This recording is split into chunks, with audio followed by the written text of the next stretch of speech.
Hello there. Hi, it's me, Scott. I have something in my teeth. So I should probably trim my beard. And I can do this. I've never really done this before. I can do this thing. I don't really like it. I don't really want to do that. But I can. It makes me look like Yukon Cornelius. Right? Let's just check on that. Yukon Cornelius. His beard is red though. Do I look like... Yeah, I think I do. Okay, anyway, hi. I didn't stream yesterday. Sorry. But today I'm gonna stream. Is this music or is this random noises? Let's try a different one. Okay, I got my new circuit boards. And wait, can we go here? How about this?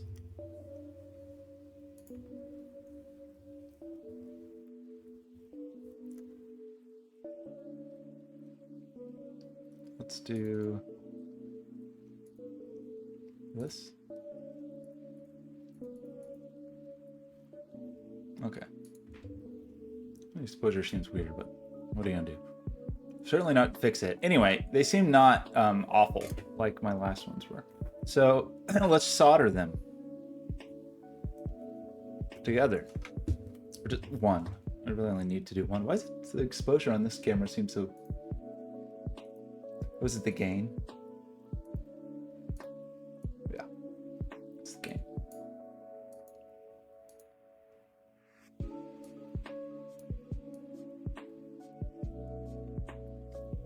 Why,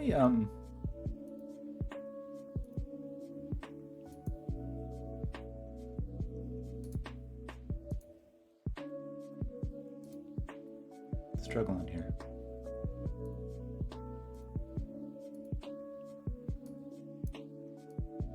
Go something, I don't know, something like this. I'll slide it a little warmer so I don't look as much like a corpse.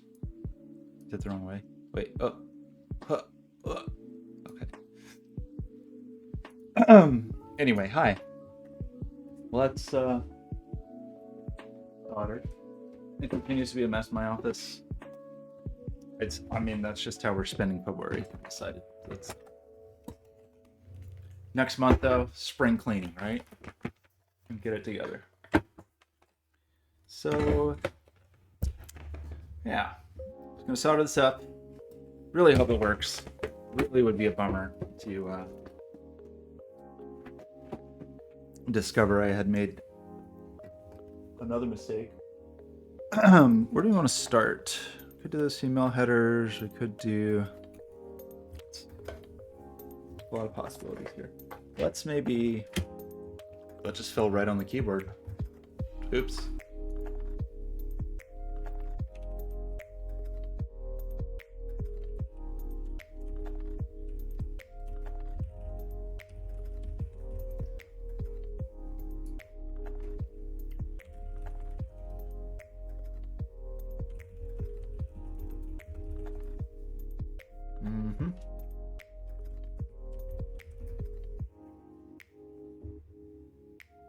Just shutting the thing down so I can plug in this thing. Plug this. Plug in this. It's all coming together. Okay, yeah. So let's just do some soldering. Once again, I have laid out my desk poorly for this task. Once again, I am in a poorly ventilated area. Okay, let's start with, kind of want to start with the JST connectors. How did I manage to do that?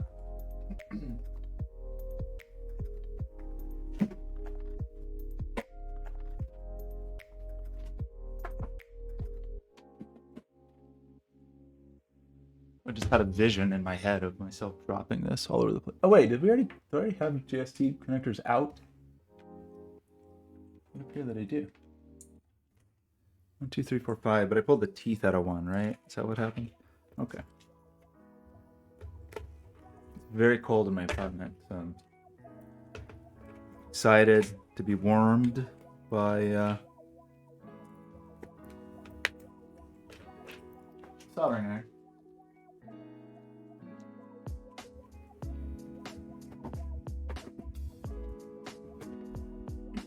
Okay, so there's some insane world where I could just lay these all out. I guess I can. If I just get a little dab on them and then have all of them laid out upside down. Is that gonna work? Oof. Okay, this is feeling not safe.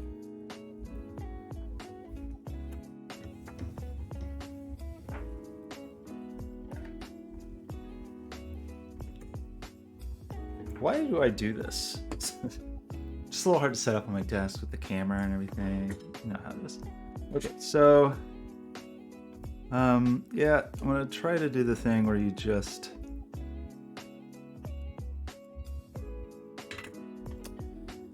don't hold the hot iron in your hand while you're fighting with something. Okay.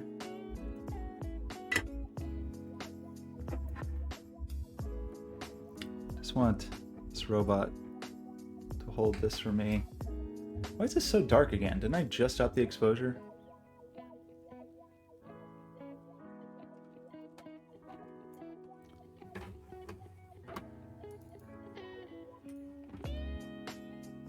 And it's reset. Why would that have happened? Gain.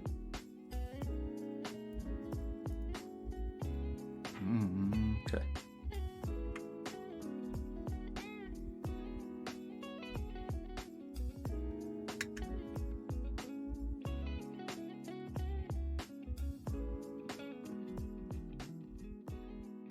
They're teeny tiny little solder pads. Not a big fan of that. So I'm just getting like a tiny little blob on each pin just to kind of hold it in place for a moment, and then I'll go back and actually properly solder, or whatever my approximation of proper solder is.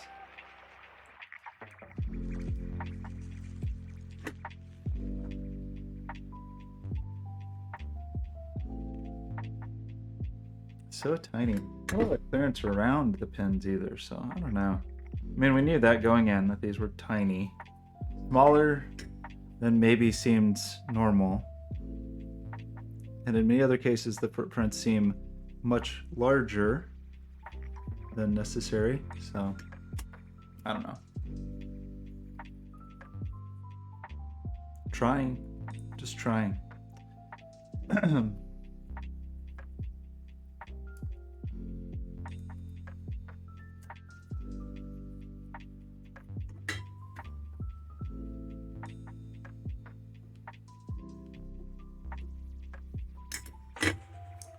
And I already screwed up, I just realized, in a silly way. Not that critical. Man, I did it twice though. That's exciting.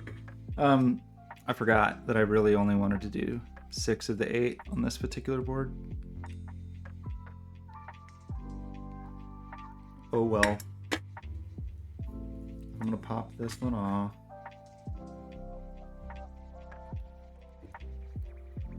And I'm gonna pop this one off.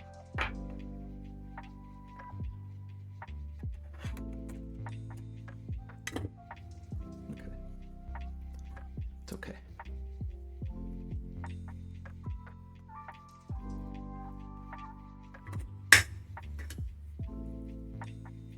You know, kind of the big goal for February really was to get Velodic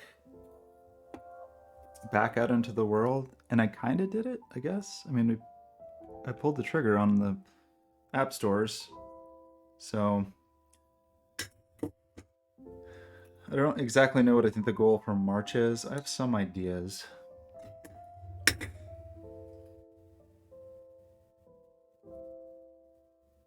Okay.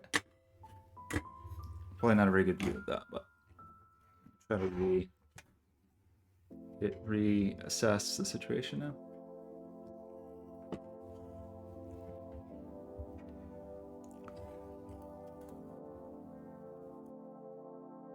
Why are they so crooked?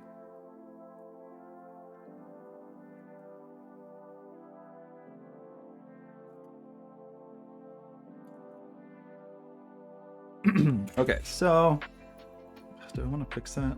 How much do I care? Very minor, but still a little annoying.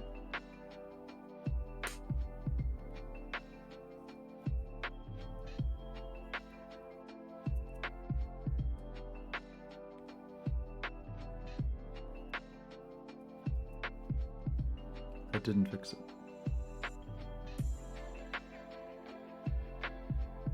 Definitely feels like the kind of noodling that's just going to make me burn my coffee. So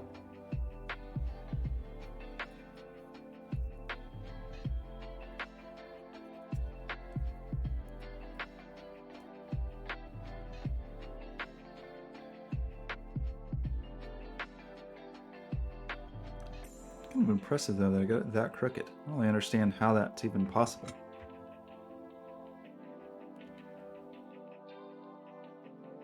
Just lucky, I guess.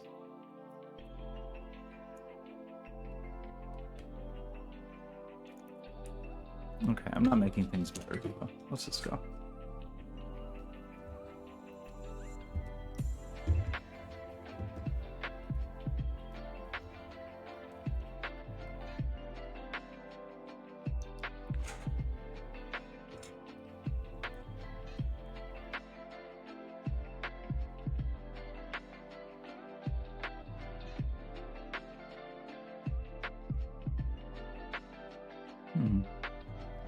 Teeny tiny pens. It's a little hard to get the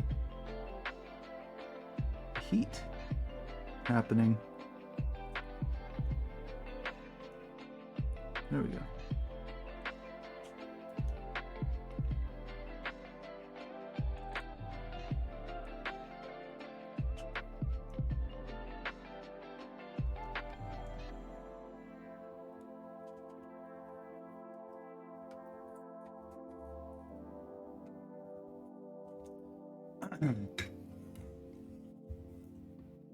Again, poorly ventilated area.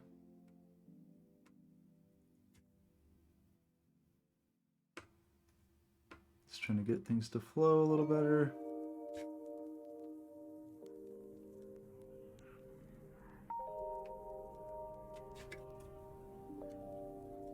Okay. Not too bad.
Why does this one look like it has a little snowball on top? There we go.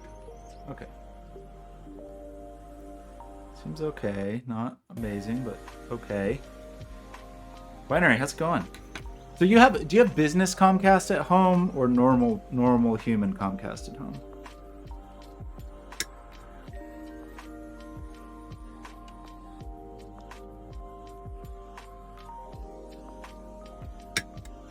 Wait, what's a TS101? Normal Comcast? What's a TS101? Are you about to are you gonna damage my life now?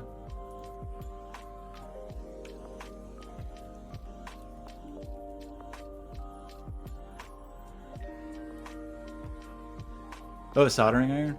Have I seen one of these before? Oh, with the little... I know somebody who has one of those. Is that true? Do I need a little smart soldering iron? I don't know.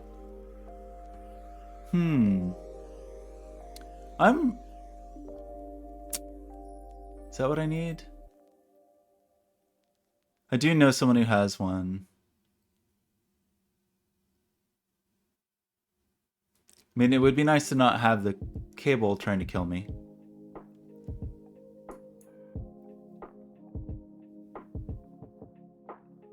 Interesting. Well, I just used... okay. So this binary's talking about this. I don't think I've used it. I observed it. I did not use it. I believe it's the case. But wait, it is... You can't just use it completely wireless, right? It is plugged in. I have like a terrible, terrible USB one. Interesting. I used one of these not long ago. How much is it? Nice Metcal. Oh, it's bigger than that. Yeah, probably somewhere in this range. No, that's 2, so maybe it was this one. It's ridiculously nice. It was outrageous. I can solder on the go. I could put a battery pack in my fanny pack.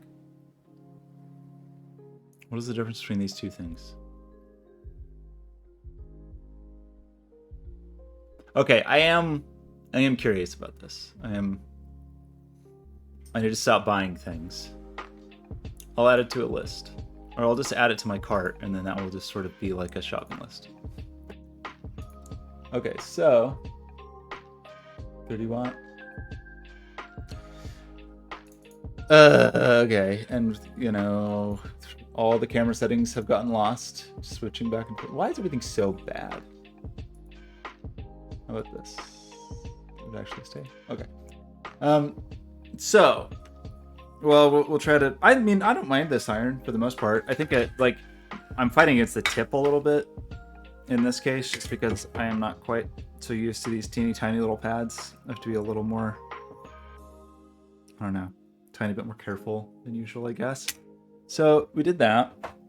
Somewhere around here we've got our ICs. Let's just do those next. For no particular reason. We're gonna need a bunch of resistors. I don't really remember what they were. I want to say 470. I think the resistor size is actually supposed to be based on the what's its face?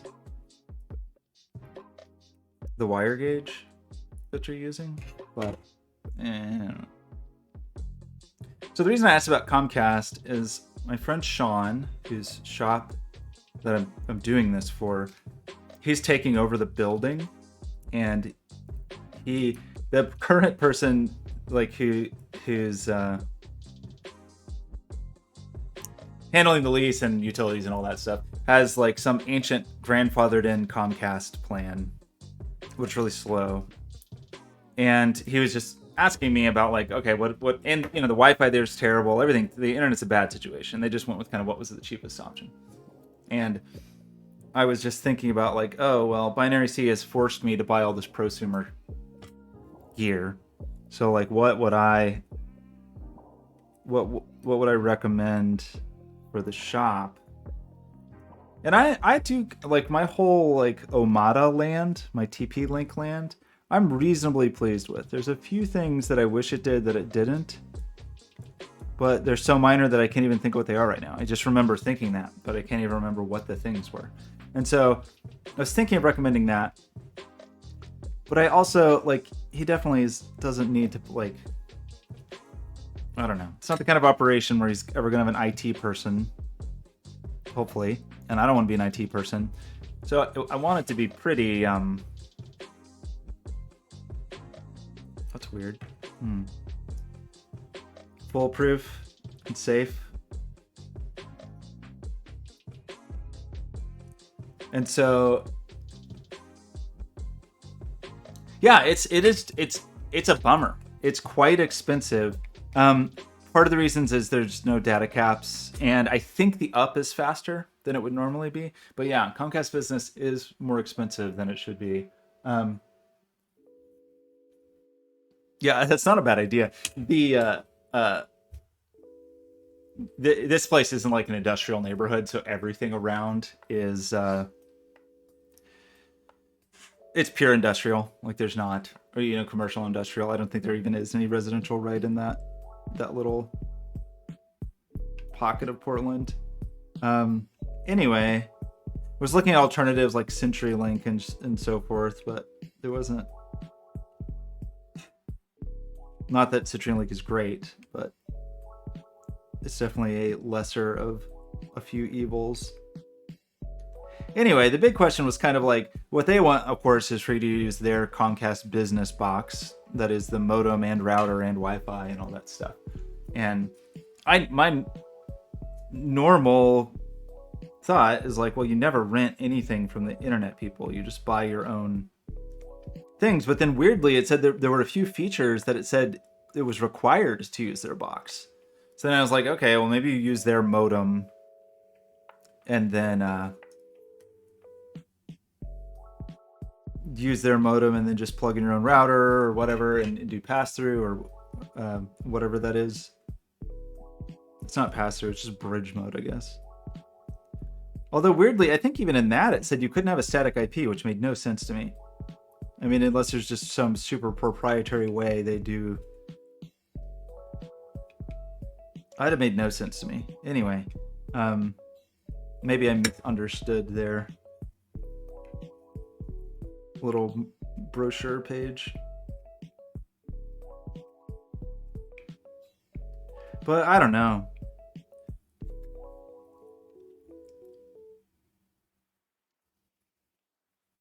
Yeah, but weirdly, it seemed like they wouldn't let you even pay for the option of a static IP. Not that he needs one, although maybe at some point. But maybe I misunderstood it. But it read like you couldn't have a static IP unless you use their equipment.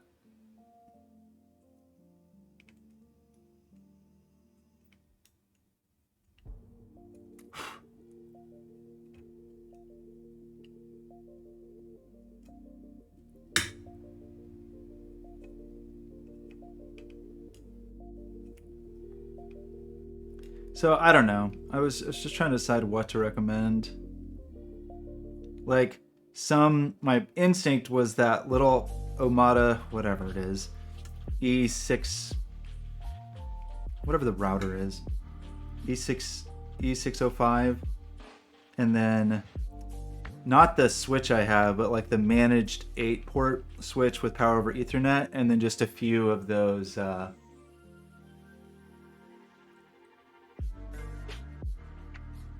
Yeah, I guess the biggest thing really, like just generally straight up the modem and the router, not that big of a deal, but it's a big place and Wi-Fi coverage is an issue. So it is hard to imagine, they probably have a solution for that you can just pay for and rent again. But if nothing else, we could get the power over Ethernet switch and plug in some of those, the ones I got, just the little access point donuts you could just put on the ceiling. They're not donuts, they're more like pancakes.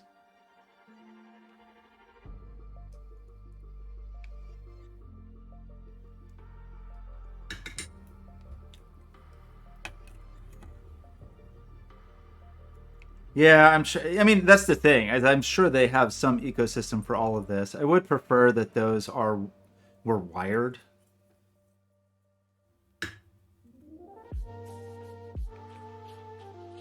Like wired access points. It's a pretty big shop.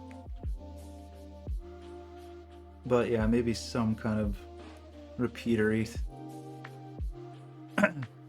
solution could work. Okay. That looks not too bad. Man, I hope this works. A sad feeling. I'll have a sad feeling in my heart if this doesn't work. We do need a 2-pin JSP. I forgot about that.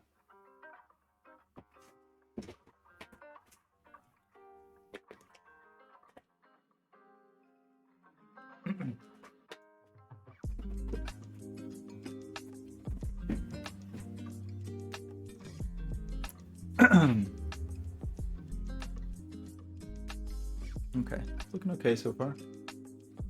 Very blurry, sorry. It's not like the autofocus on these cameras is good, so even, but it is off at the moment.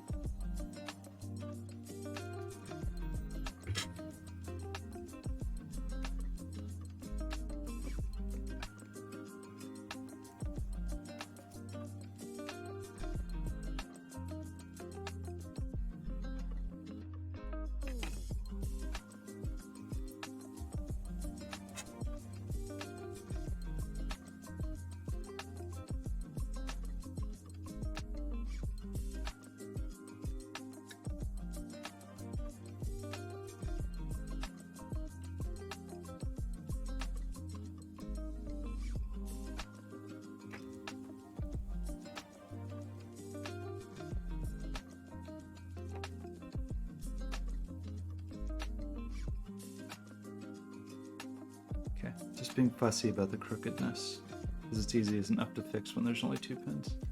But sufficiently soldered. These pads are just so tiny.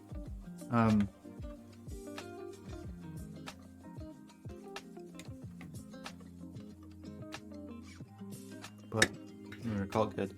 Okay, so now we need GPIO can wait, capacitors can wait. We need a billion resistors. What resistors? So that whatever it is, that Paul Stoppergen breakout board, what resistors are on it?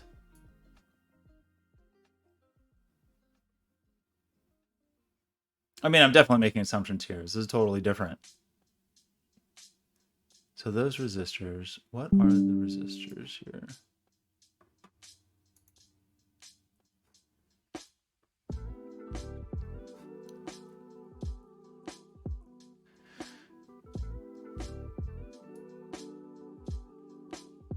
Best value to use depends on the type of the wire and its spacing to nearby ground.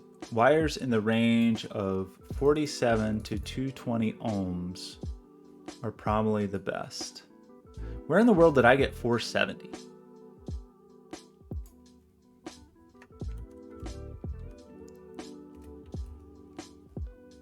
Where did I get that? It's what's in my brain, and I think it's what when I designed the board. These are 220, the ones in the image, which I have plenty of. So we may just go with 220. Because I don't know any better. Look at that adapter board.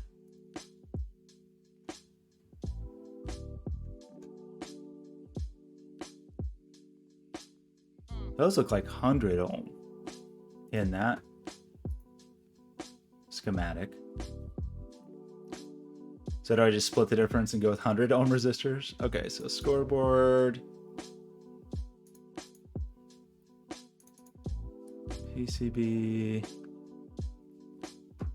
Just trying to see what did I have in my brain and why. Yeah, I have 470. Where did I get that? Is that just me making things up? Or did I get confused? Did it say between 47 and 220? And my brain somehow turned between 47 and 220 to 470?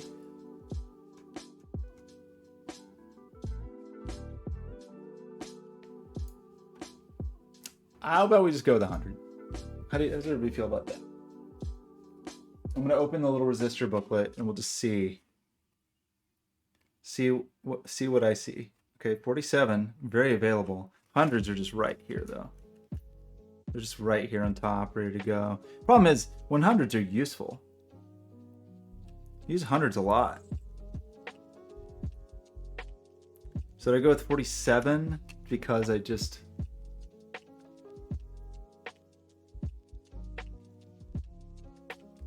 don't think I'll use them as much? Or use, okay. There's some, right here.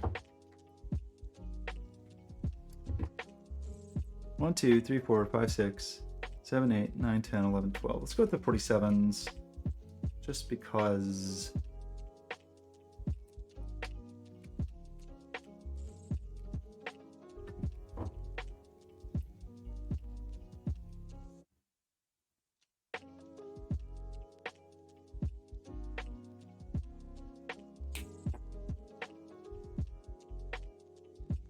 Because it looks like a value I don't use very often.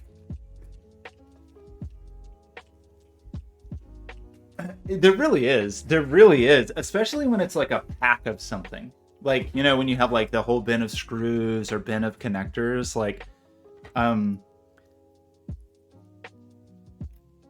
don't know. There's just some, yeah, you're definitely right. Like, it's like, oh man, should I be using this?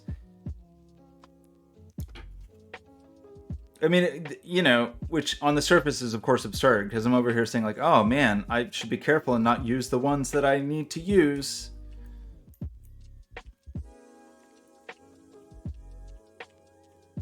Yeah, it's tough. That's one of the like, I had to just sort of give up on the idea. I still get one occasionally, but of like nice sketchbooks or things like that where you're like, well, I can't draw on this page of this sketchbook. This is expensive. An expensive paper. Even on the drawing machine, I was resistant to using drawing paper. I was like, oh, I gotta use some more of this. Let me use the backs of this printer paper. You know, to like dig up some credit card statements out of the recycle bin. Okay, what is going to be the least tedious way to solder all of these?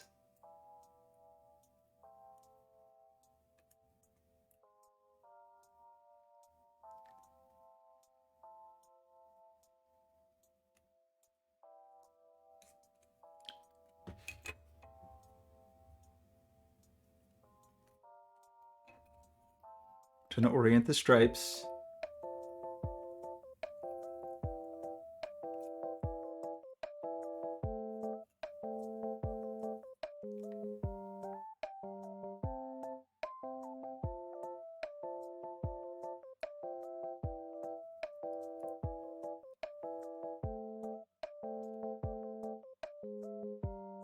I should just pick resistor values based on what colors I like.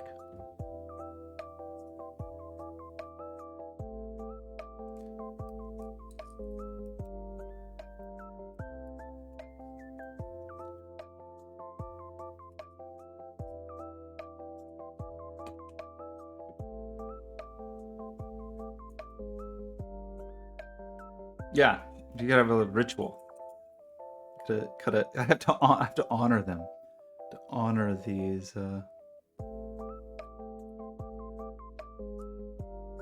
little soldiers. I am gonna do something and solder them a little weird, just to make my life a little easier. It's not to hold them up, so they're gonna look a little silly on the backs after soldered because the tips will be coming out sideways, but just too annoying to hold this many resistors. This is where, I don't know, I'm like, for years and years, I've just been resistant to surface mount because some part of me is like, I can get the parts I need through hole, and then it's just easier to deal with. But this is like a number of resistors where I was like, man, I wish I could just plop these resistors on them. Put this in the oven. And bake it like a cake. I do like it when people do the modified toaster oven thing. I assume people still do that. Okay.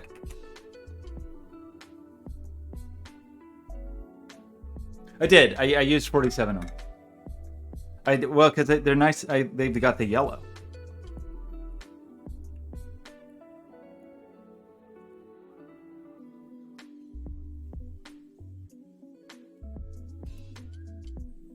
Look, I've got big plans for those 100 ohms resistors.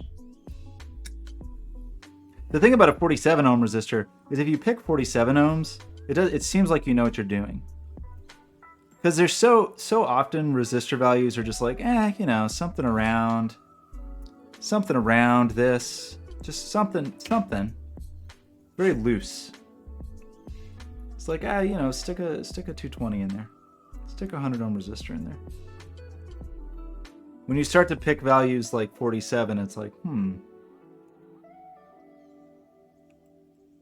mean, I guess it's pretty close to 50.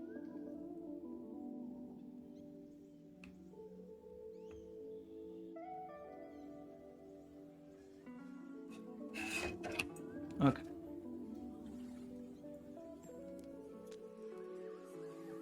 An air fryer. Interesting. I've heard that one.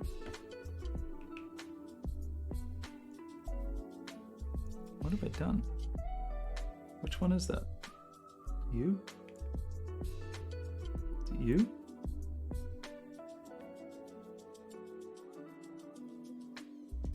Why won't you get in there?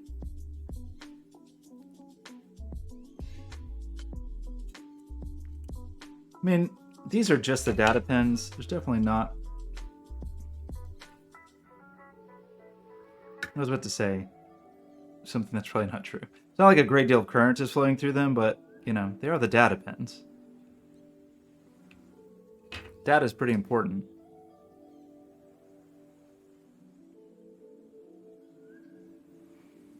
I was going to say something like these connections aren't that critical. You know, they're just the data pins that make everything work. That's all. All right, I'm putting more solder.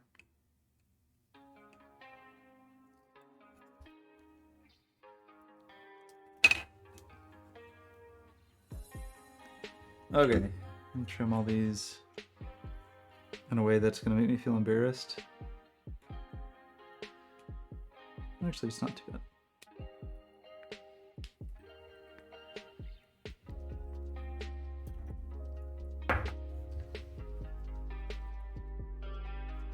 I'm doing a bad job of showing what I'm telling and not showing.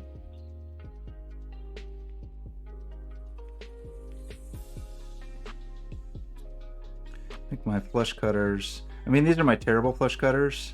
Why am I using these? So I have bad flush cutters that are the ones that are for like 3D prints and zip ties and whatever. So I don't use the good flush cutters. And only use good flush cutters for electronics, but this is electronics. I should be using the good flush cutters. It's not even like they're super fancy.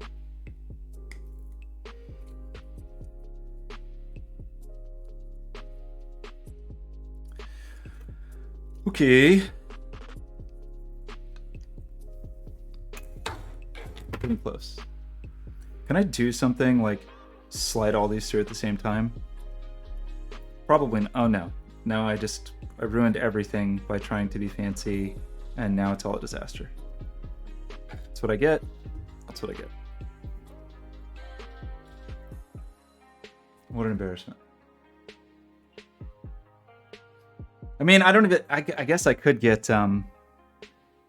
You know, you can certainly get some fancy Knipex flush cutters. I just feel like flush cutters in particular, I think flush cutters are almost always stamped tools. They're like cut with a die. They're not forged tools, which is okay because they do the job. But I just think that even the fancy ones are not that fancy. So maybe, I'm sure someone who flush cuts 10 billion things a day has an opinion that is like, no, you need the $50 Knipex flush cutters if you're a real person. Oh my gosh, binary. I soldered one of them backwards. I soldered one resistor backwards. Oh no, how did I do that? Oh no. Am I gonna undo it? Am I gonna resolder? Or is that the, that's like the wabi-sabi? It's like the imperfection that shows human, it was a human hand.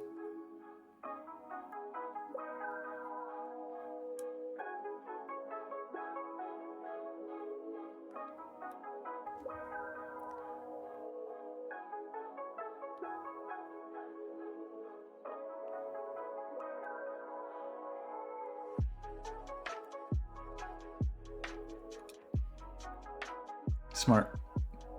Get out my my miniatures, my painting set from my what would it be? Warhammer. my Warhammer figures. That's at least a hobby I have avoided.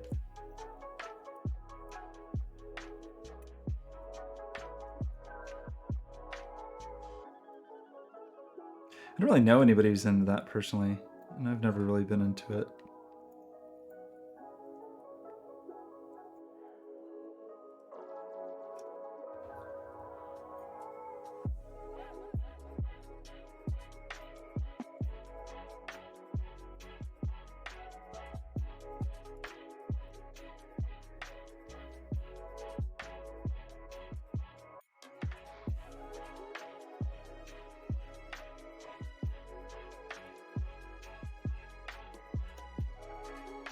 Ben, how's it going? Oh no! Ben, what happened?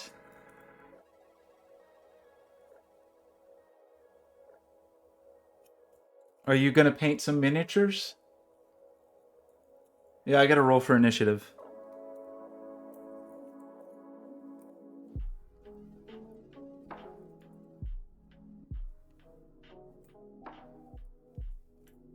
Okay.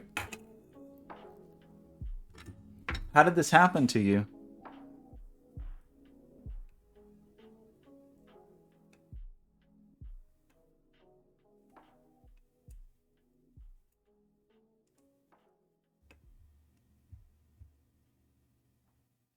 I'm not soldering up to the standard of that cool NASA guide, but these don't have to go to the moon, so I think it's okay.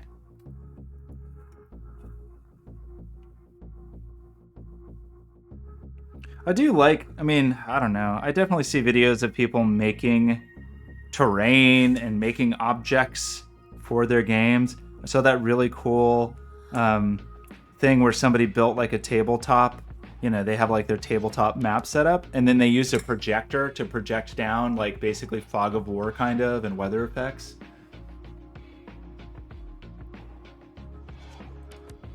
Oh no, you were lured in by...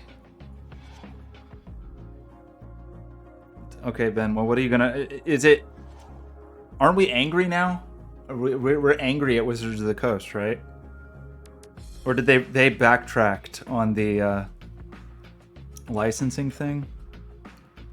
These do not look like the best joints, I gotta say.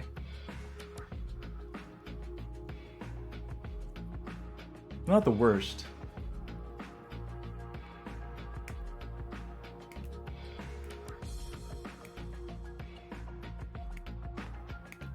I mean, it's that question of like, how much solder do you actually want on the other side? And the answer is a little, I think. A little bit.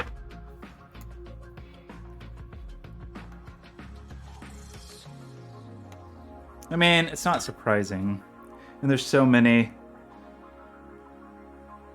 I mean, I thought that some of that stuff was weirdly generous, right? As far as like some of those, maybe I don't understand the debate enough. Like surprising, and then maybe not generous isn't the right word, but sort of like there was lots of leeway in those earlier licenses that was surprising by today's standards, I guess.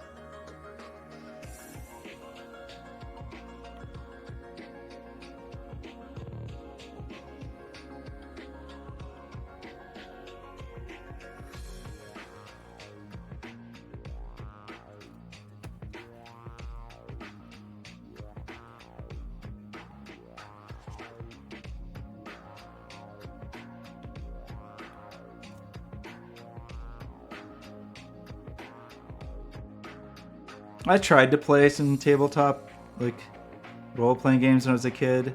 Never really got into it. We liked drawing pictures of our characters, and we liked talking about them. We just didn't actually like following the rules or anything like that. And we didn't have anybody that, you know, there's like nobody in my friend group really that was, who knew what they were doing. I mean, trains I could definitely see. I like that. I do like that stuff. I think miniatures are cool. It's not quite my world. Okay.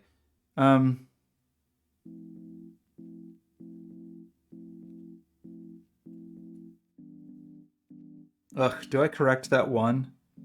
Now I feel like I kind of like it being wrong. You know, I should have made it wrong symmetrically, is what I should have done. But I don't think I can live with myself. I think I have to see if I can do this without burning myself horribly. So which one is that? Number 1, 2, 3.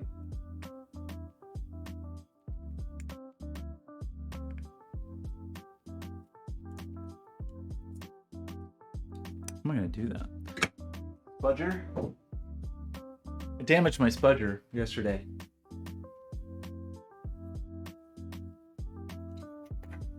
Yeah, I think, you know, had we known like one older kid that really knew how to play, I think it would have made a difference.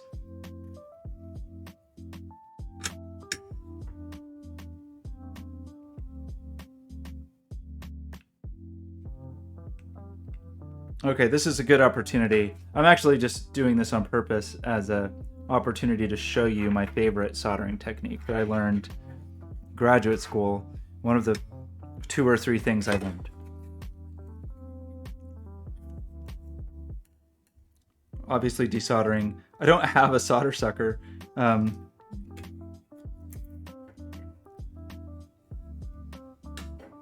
Which is making this hard. I have a solder wick, I guess. It feels, I don't know, it just feels like I should be able to pop it out. I just need a little more, probably be good to hold it. Yeah, that would help.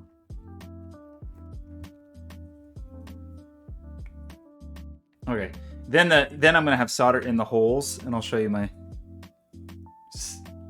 favorite maneuver. Maybe everybody knows this maneuver, but.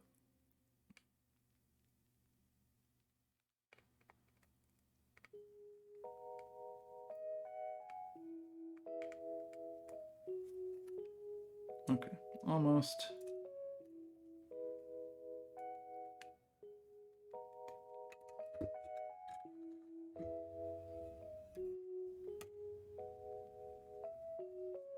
Yeah, I mean, I was even a little older. I was like more high school age, I think, but just didn't get into it.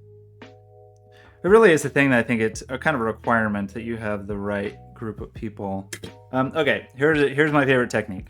You hold this in your hand above the table, heat the hole, and then do that. And it actually works, and it's crazy, but you just knock the solder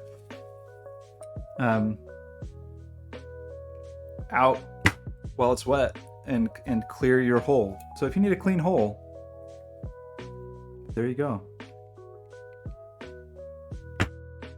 Okay. It's ridiculous that works, but it does. Now my neighbor's probably mad. I mean, that's basically it. You're a corporate DM. Okay, can I reuse this resistor? As we know, they're precious. They cost up to like just like a penny each or something.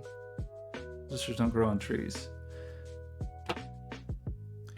It'd be funny if I did this and then soldered it the wrong way again.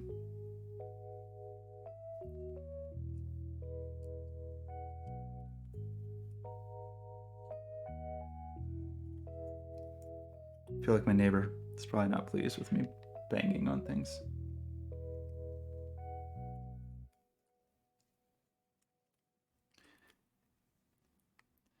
So I don't know. I'm a very noise sensitive person, and I try to live my life very quietly, and I've always been annoyed by loud neighbors and all that kind of thing. That, you know, that last place I lived had the beer garden outside and drove me insane.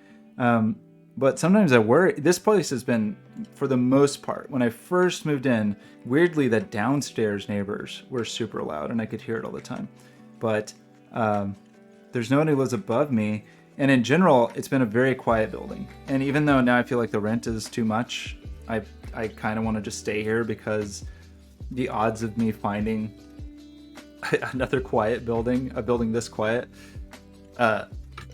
feels slim. It feels like a rare and precious gift. So, but sometimes I worry, like, wait, it's so quiet here. There's no loud neighbor. Does that mean I'm the loud neighbor? Because I'm streaming? Am I the one everybody hates? I don't know. Judging by the fact that my downstairs neighbor I can hear them snore, which took me a long time to figure out what I was hearing, because it didn't occur to me really that it could be a human making the sounds I was hearing. But that I hear them snore like, I don't know, 14 hours a day. So I must not be too loud.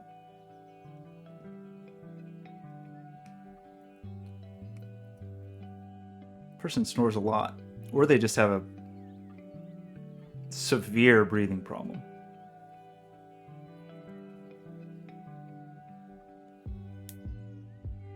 Okay. That was not a very productive detour, but hopefully that's good. Yeah, I mean, it's just there has to be a loud neighbor, right? Maybe they're in another part of the building or something. My downstairs neighbor, it was so weird. They had maybe like a 2 or 3 year old, and somehow the 2 or 3 year old, which could not have been a very heavy person, managed to like run and put all their weight down with every step in such a way that it like shook my apartment, which sounds crazy. And it wasn't, I didn't even complain about it until I could record video and send it to the building manager, because otherwise I knew they wouldn't believe me. It's like, yeah, there's a small child running downstairs and it's just really too loud. And so I had to like record a video, and I was like, hey, I don't like to be the person that complains, but check out this video. It's crazy. Okay. I oriented all the yellow stripes on the inside. So now we need to get our female banks, which is always a bit annoying.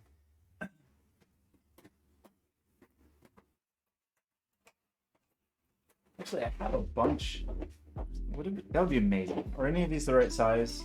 The answer is basically guaranteed to be no. Of course not. I was like, oh yeah, I have a bunch of cutoffs in here. What if some of the cutoffs are the right size? 0 chance. Okay, so what's the strategy for this? The real strategy is you just buy a lot of these female headers. Did the gain go down on this camera again? Why?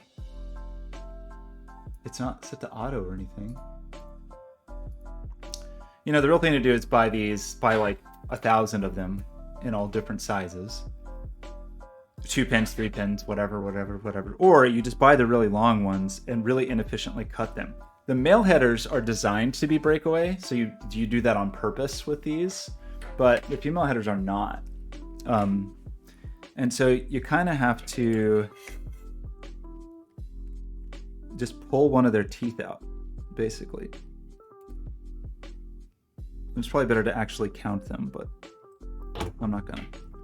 Okay, so there's that many.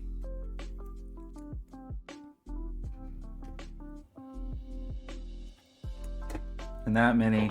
And then, I don't know. I don't have the best. So now I have little gappy teeth here. And I don't really have the best strategy here, other than to, I wonder if I could just break it on that. I've tried utility knives, I've tried just the flush cutter. Okay, this is where you don't use the good flush cutters and you deliberately reach for the bad flush cutters. And try to just pop it. Yeah. And it will just kind of smash the cavity from which we pulled the pin. And then you end up with very gross, very bad ends. But since I went from both ends, I at least have a factory edge on both. And then you can take these and rub it on sandpaper or whatever. I'm going to rub it on the inexpensive file I bought specifically to be abused.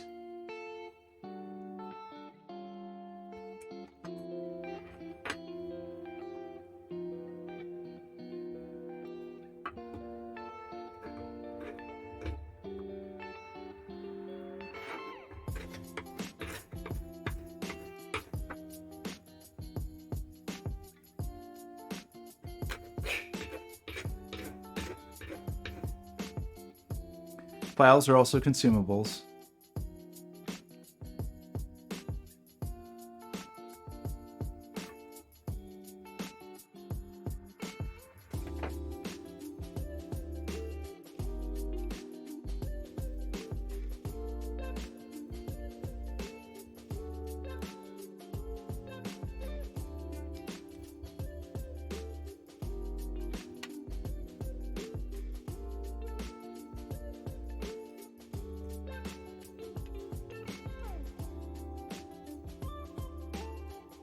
sure to get some more horrible things from you to inhale.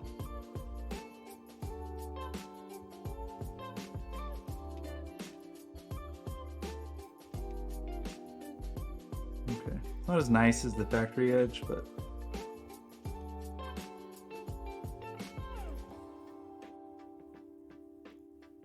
not terrible. What's wrong with us? Why are we like this?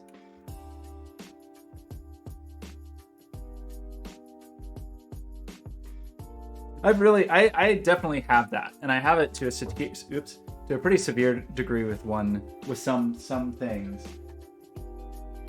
I'm trying to fight it. I'm trying to get beyond that. I need a cute little dustpan is what I need.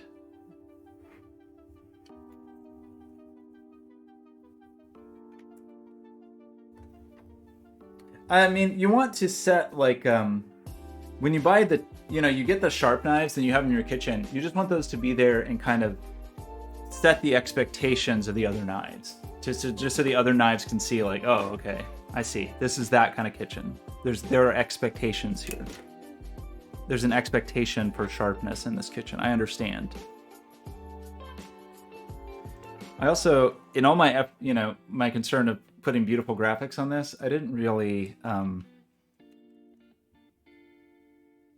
didn't put anything that shows the proper orientation of the ESP32.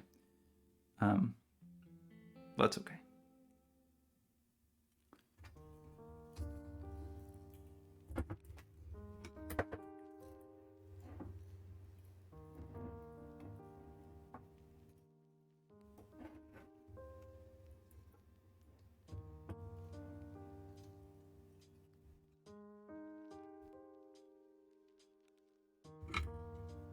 Okay, once again, do a bad job.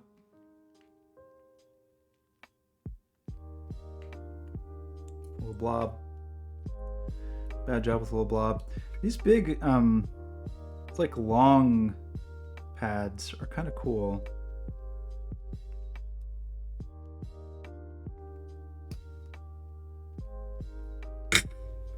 This is a surprising thing. I don't know. I'm like, okay, here's my statements. One is, it is a bit weird to me that using, I guess it's fair to call professional EDA software, like using the PCB design tools in Fusion, that we would end up with that really dumb mistake that we had to deal with the holes being too small. But also just so much inconsistency, really. And but maybe I'm answering my own question there in a certain way. My question being like, shouldn't there be higher standards for the parts in the parts library?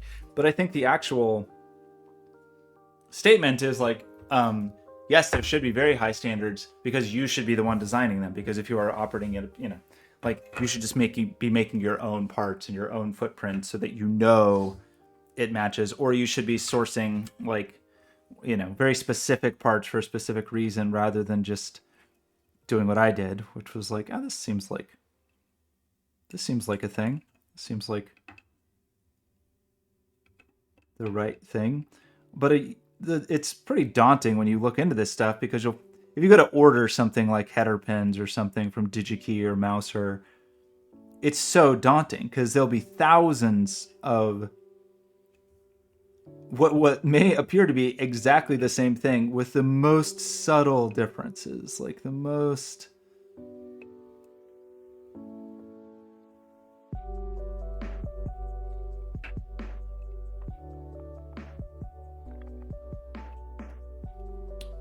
This is not going well. I don't know why.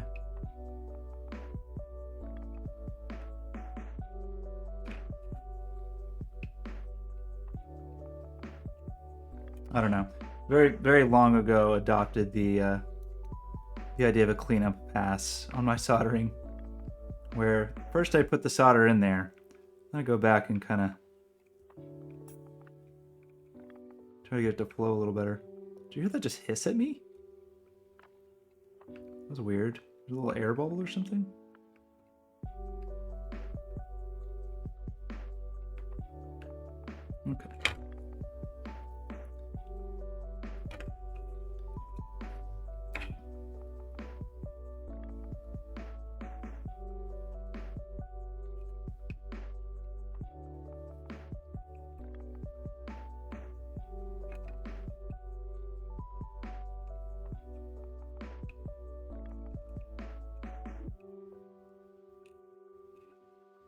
You would see that. All right. It's true. Well, yes, the tolerances are key, and the tolerances did not exist on the last footprint that we tried to use for the JST connectors, which is why this is the second round of boards. But that said, that is something that is really attractive about using easy EDA, and I am a bit tempted for the next project to use easy EDA. The advantages are as follows. One, I don't really know what I'm doing, so I can it seems like I could just as easily not know what I'm doing in another piece of software. So I'm not too worried about jumping around. It's owned by the same group that owns whatever is JLC PCB, and so they give you a coupon every month, and so you basically get your PCBs for free. But perhaps the biggest advantage is their easy EDA is tied into the parts library that they use for populating the PCBs. So it's, I assume, I would hope, there would be less of a question of is this component right? Is this footprint right? Did I just find this random EDA library and grab this part and it's not going to actually be correct? Just looking at this board, every footprint of everything is a little different, is a little inconsistent. I need to have a toothbrush to clean up the flux. Something I used to think about and then stopped ever thinking about, but okay, it's time to make a shopping list. Do we need okay, I think we're done soldering for a moment, right? Yeah, I mean, in this case, it's going to work, but that first order I placed and waited 2 weeks or whatever, and then only to find that the footprint from the footprint file was too small. But I guess the bigger piece of this is if you do choose to do the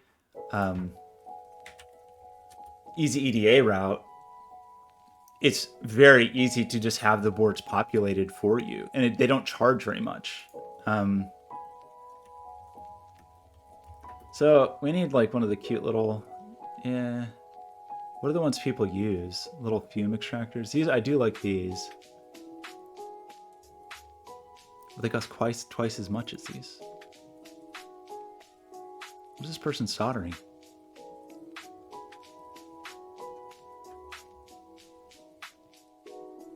It's yellow. Do like that. I mean, it really is just like a PC fan behind a charcoal filter or something, right? That's... Get these cool octopuses. Octopi. Okay, this is the number one. Oh, this really is just this with a little hat on it. It would appear. Okay, so let's add... I don't know if I'm going to order this now, but I keep not ordering it. So let's do that. We also want a solder sucker.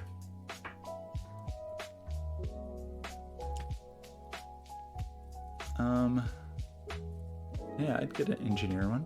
I like engineer. It's a 5-star rating. Wow, you can even replace the cute little silicone tube. Okay, want one of those. But what was the thing I was just thinking of that I need?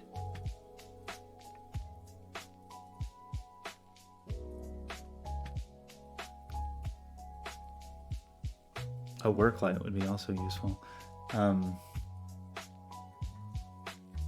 Gosh, what was I just thinking of? I was just thinking I should look on Amazon because I need... Unclear. Okay, let's go to VS Code and let's open this project. And how do we do this? I think I actually, fortuitously, I think that cable I had yesterday.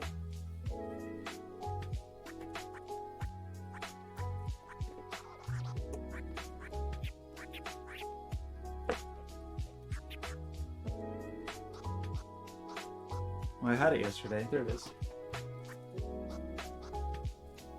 Is already the right JST connector.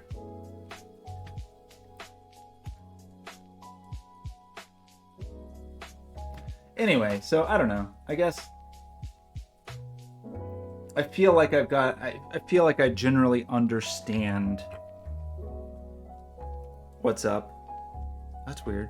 That's not actually the right connector.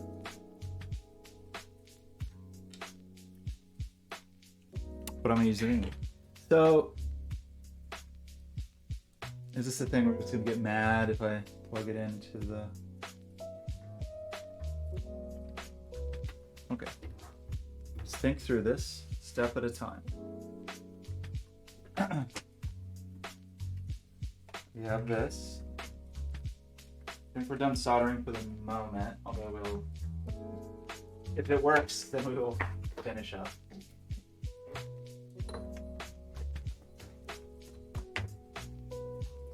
Okay, and we'll do this, and that should be enough to power this, right?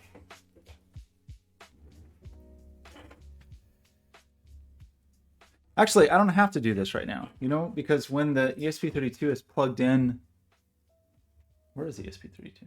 Here's one. I'm pretty sure the power in both cases, that's the 3.3 volts. So power's on the bottom.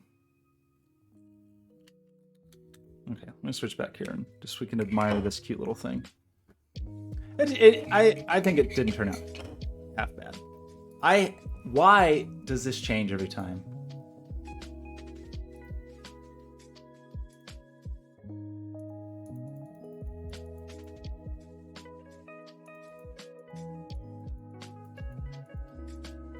And how come I'm changing the gain and nothing's happening?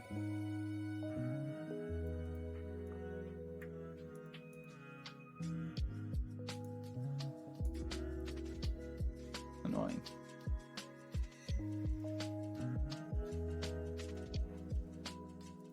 Okay, anyway, look at this cute thing. Adorable. I like almost everything about it except for the stupid part where the USB connector is a lie. But that's not bad.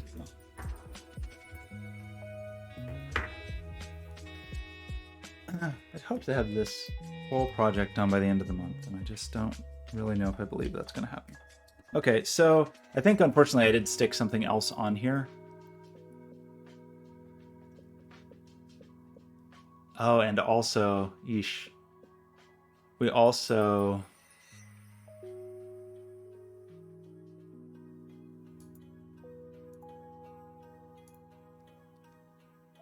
Where's Scoreboard?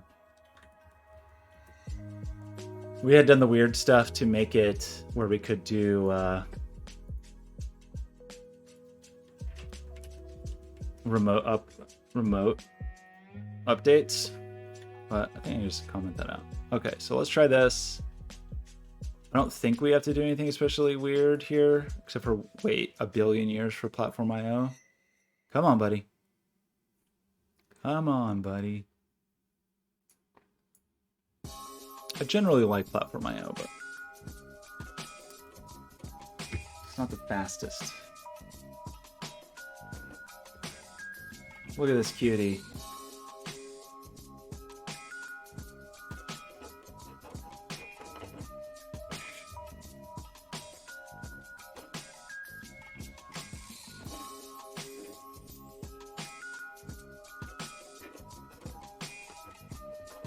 I'm just going to take a picture of it, send it to Sean, but I want it to be perfectly aligned on the desk.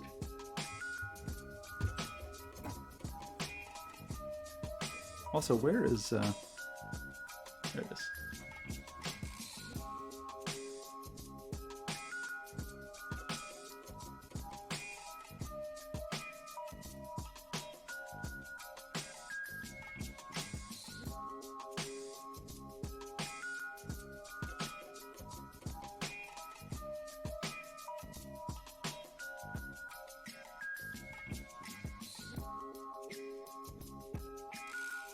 Okay, so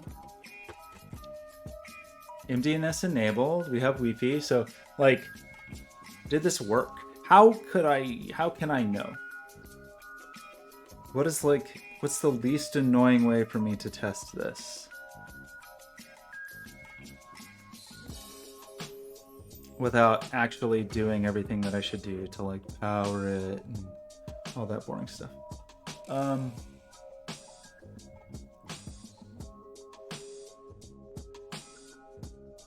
So one thing would be to check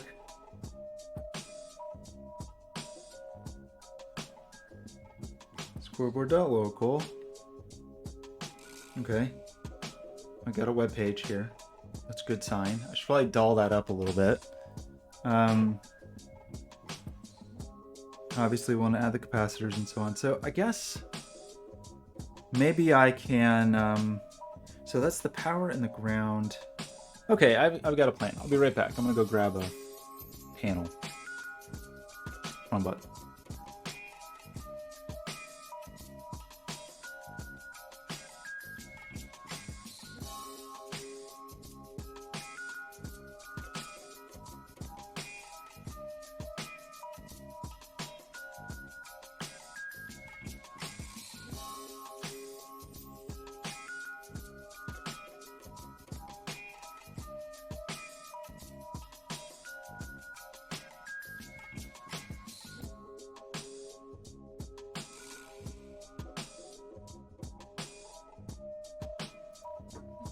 Okay, one thing I have no idea about is what pins we chose.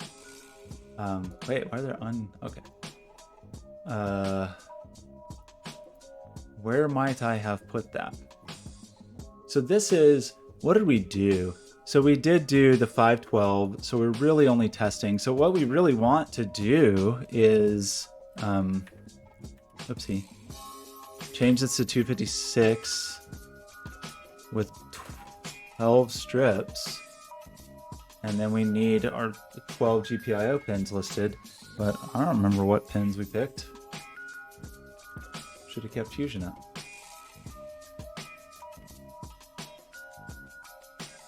Okay, it's hard to type with. But then I should just be able to, you know, just jumper them two at a time, power the things separately, and that'll be that, right? Here's my little, we'll talk about that later. We'll talk about that little Fruit Loop later. So,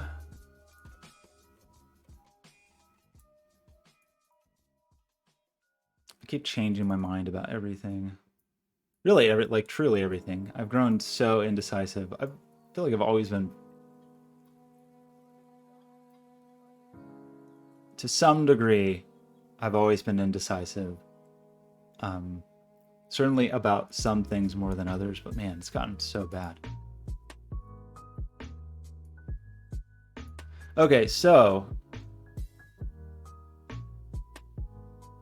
are these, but these aren't the pin numbers, right? So we need like,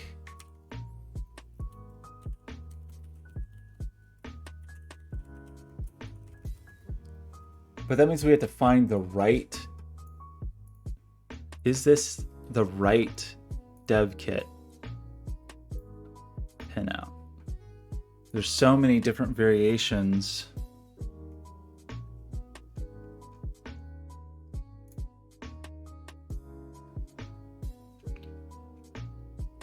I think this is.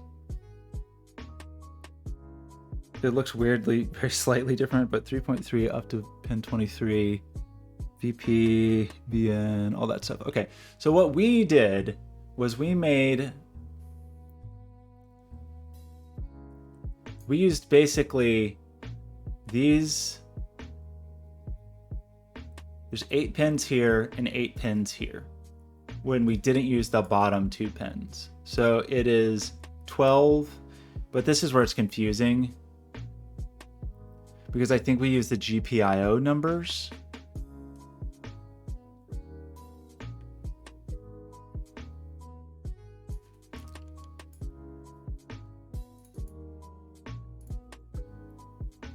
Is this going to actually be useful? I find it hard to believe that it is. No, I don't want to do this. I want to like draw on it. Okay, so we used, nope. this is the orientation our board is in. Obviously, power and ground are their own thing. And then we just straight up use the 8 pins above and the 8 pins above on both sides. Well, that looks great.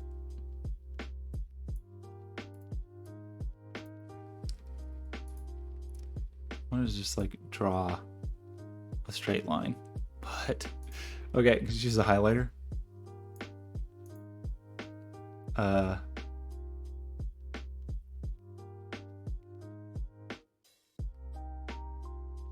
Okay, these are our 8 pins, right? Not this. Wait, what? Why'd you erase the whole thing?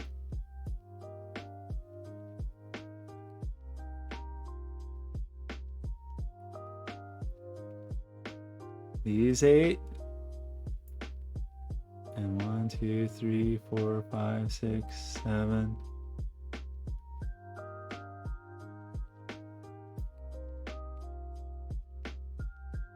And these 8. From top to bottom on both sides. And I think it's the GPIO numbers that we use. Is it? Is it the GPIO numbers that we use?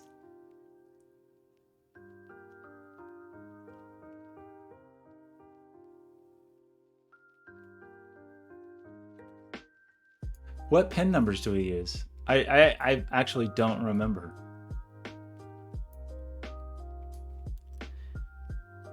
I think we use them as numbered on the board, right? And I think that is, so like 13, I think we use the GPIO numbers. So let's try that.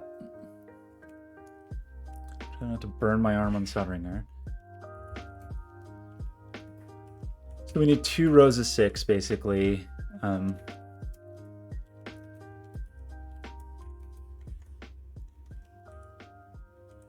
Okay, so it's gonna be 32, 33, 32, 33, 25, 26, 25, 26, 27, 14,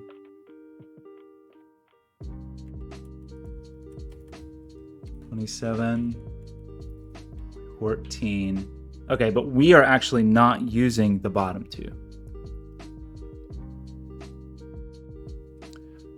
Right?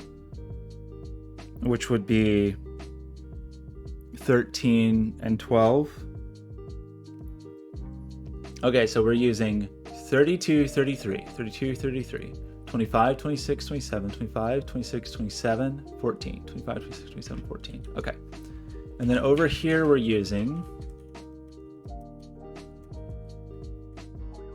19, 18, 5, 17, 16, 4. 17, 16, 4. Okay, let's just triple check it. 32, 33, 32, 33, 25, 26, 27, 14, 25, 26, 27, 14, 19, 18, 5, 19, 18, 5, 17, 16, 4, 17, 16, 4. Okay, that I believe is correct. I want this down here. Not allowed. Okay.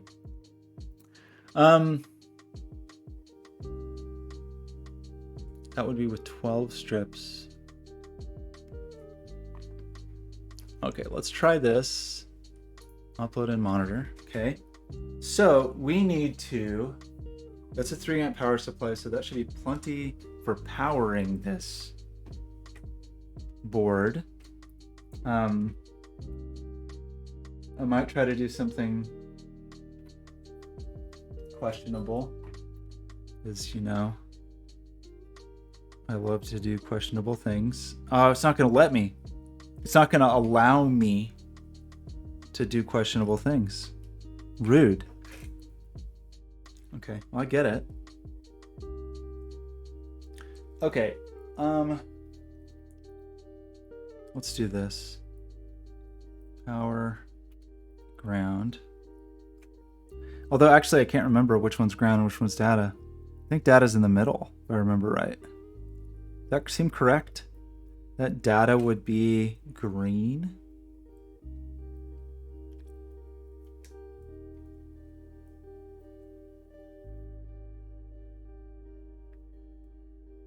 I was expecting that to turn on and blind me, but it didn't turn on and blind me.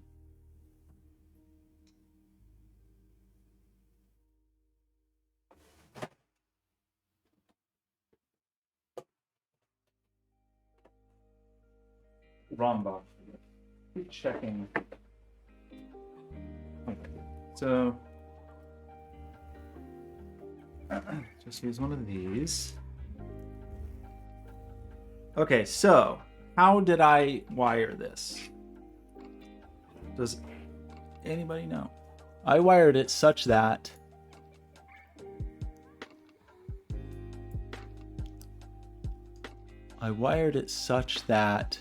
it's AL1, so it's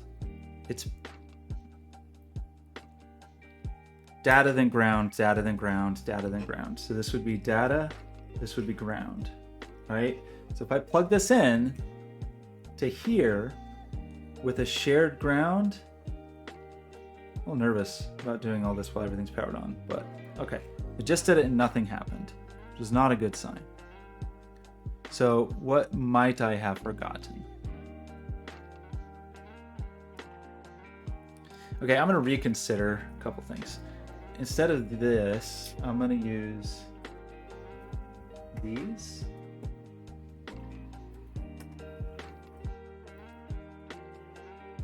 Yeah. Okay, first of all, is that plugged in? Appears to be. I'll get out the meter in a second. Okay, these appear to be plugged in. Let's try to power these. Okay, still nothing. Did we actually get to the point that we should be displaying something? I think so. So that should be pin 32. And I thought that I did data.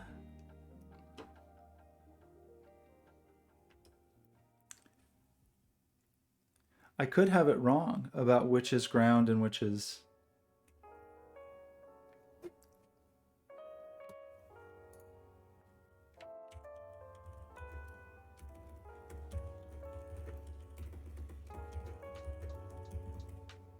Like what's what?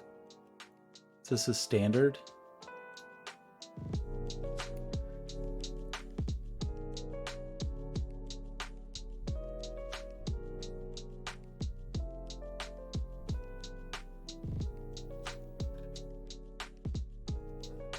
What's this company called? BFT lighting?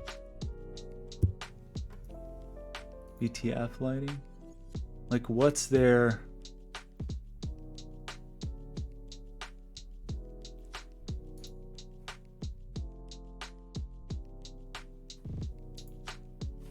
It looks like white is ground.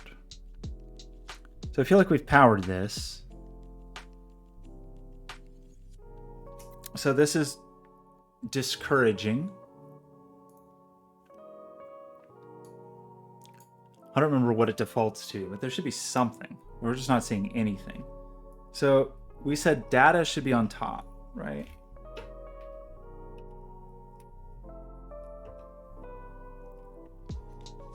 And it should be 5 volts from there. So let's just start checking voltages with multimeter. And see how we're doing. Okay, so where's the schematic? Could be a bad solder connection, could be I screwed up the board, like could be quite a lot of things. VCC, so down here we would expect this to be 5 volts, right? So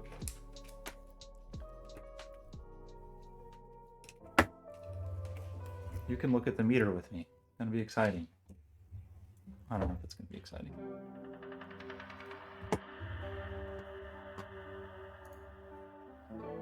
Can you see the meter? Okay, here's the meter. So from just on the SP32, This should be no question, hopefully. 5 volt-ish.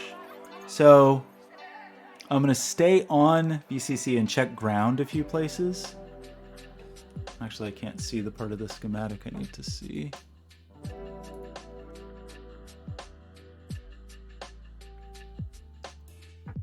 Ground is pin 19. God, I hate the way this is laid out. I think I have to look at the... I can't see it from the schematic. I have to see it from the PCB. Okay, so we expect... Okay, we expect this to be ground down here. True? Appears to be true. We expect this to be ground. Appears to be true. We expect this to be ground. Oops, I just shorted the SP32. Appears to be ground. We expect this pin over here to be ground.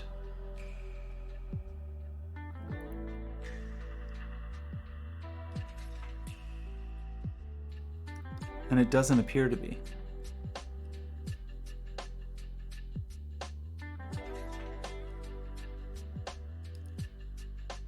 Wait, it is. No, it is.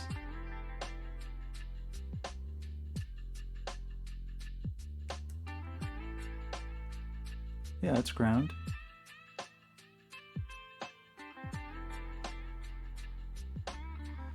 Okay.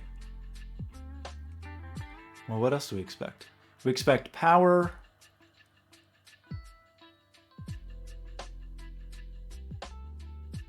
So let's do the opposite thing and check ground on the SP32. And we expect this pin up here to be hot, and it is. So I think we're powering our chip properly. I guess I'm going to unplug it and do a few continuity tests.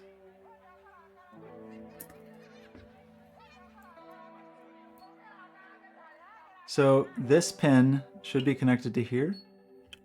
Yeah.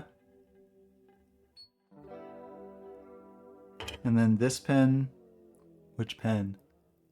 This pin should be connected here. And that's the pin that should be connected here, which should be, what did I say? Pin 33? No, it said pin 32. And that's connected. Okay, and then are we actually getting power here?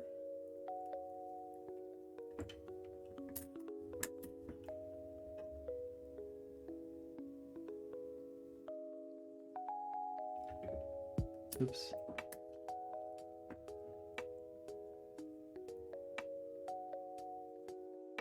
Why does that say that 1 volt?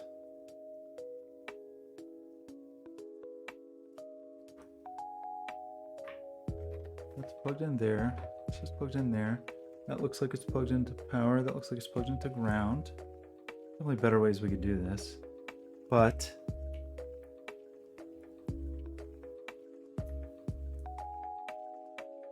why does that say 1?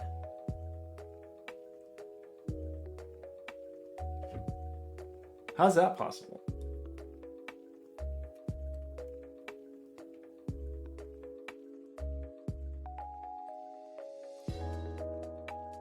How could that ever be 1 volt? Okay, unhook that from here for a minute.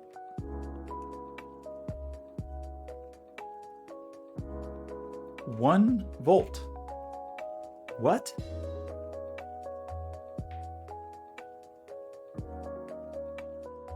What? Is this part of why we were having trouble with noise and power yesterday? This somehow cursed?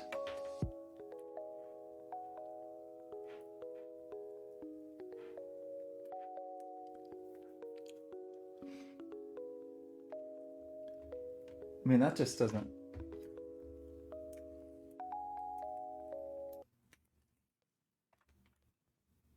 really make any sense at all. Looking at the computer? Am I on the wrong... Oh. Sorry. I had it set to the setting that maxes out at 2 volts. So now at 20 volts I see it. It's weird that it reads 1, but But maybe that just means it's like saturated. Okay, so I think that's okay. That's okay. Operator error.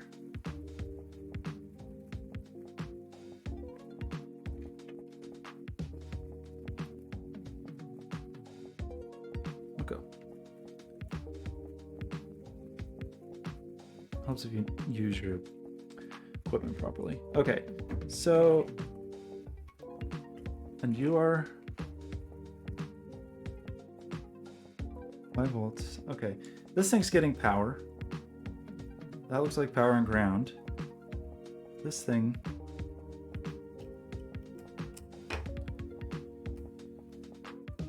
So what might be the issue?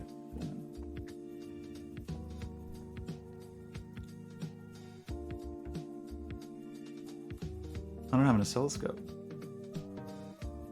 That's an issue. I want an oscilloscope. Go to the oscilloscope store. Okay, we're gonna call gray ground. It's possible that this lead is too short. So let's just see if we are actually getting a ground on gray. If the gray is ground, we V in here. Yeah. So is it, ground is white. Oh wait, there it goes. What was wrong before? Maybe I just had a loose connection or something. Okay. Wait, did this camera freeze? The camera's frozen. How did I freeze the camera? Did I plug something bad into USB? Okay, now I'm I don't know when that happened. Something I did caused the camera to freeze. Is the video still working? Okay.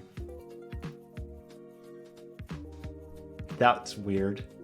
Okay. Sure. Okay, that's very good news. Great news. I'm going to unplug this, and then I'm going to unplug it into the next pair, and that looks good. I'm going to unplug this, and plug it into the next pair. That looks good. Probably should not do this while it's hot, but I am. Next pair. Whoa. And next pair. Cool. Okay. Good. Great news so far. Next pair. Good. Next pair. Good. Next pair. Okay, this is a relief. Okay, that is great. That is good. That is a huge relief, actually. Okay, probably nobody's here to see that, but it's a big relief. Okay, so let's solder our caps on.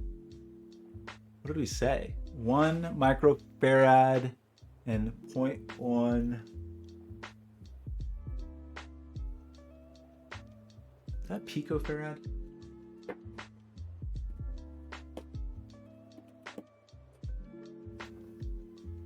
Okay, 1.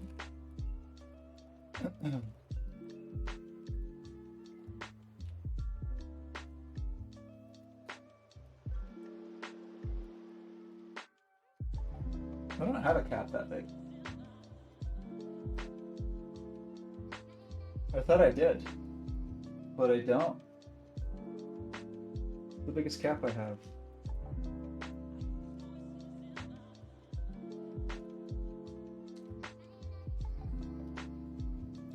$470.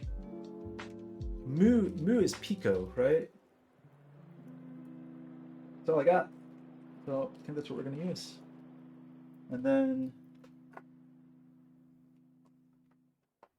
I'll never be able to read this in a billion years.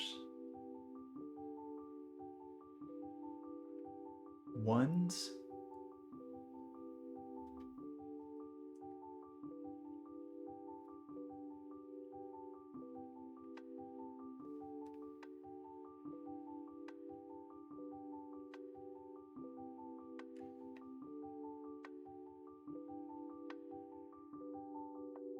So 104. Can't really remember the capacitor code. But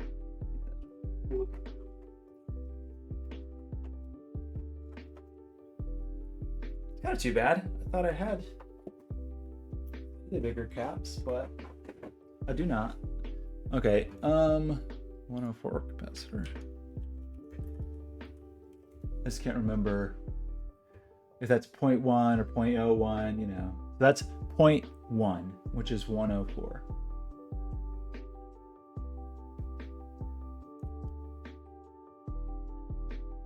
UF, yeah.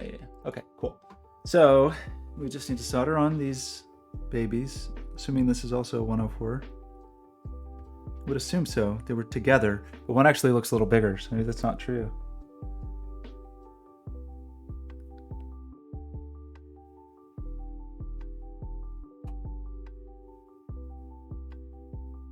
(104). They're just like weirdly very different sizes. I'm gonna use the little magnifying app just to see what's up.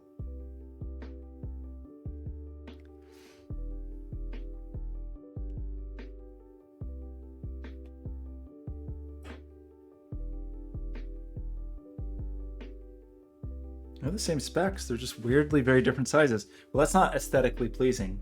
So obviously, I'm gonna find something that looks more like a deliberate pair.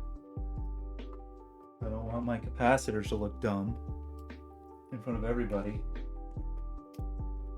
I've already, one of my capacitors is too small, which is embarrassing. So, okay, do these little guys have polarity? I can't remember. Do ceramic caps have polarity?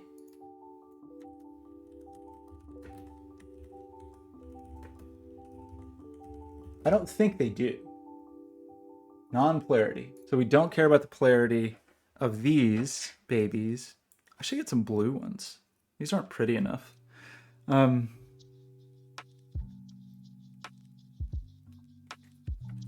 we don't care about polarity here, but we do care about polarity on the big fella. And the big fella's polarity is as follows. It's like this.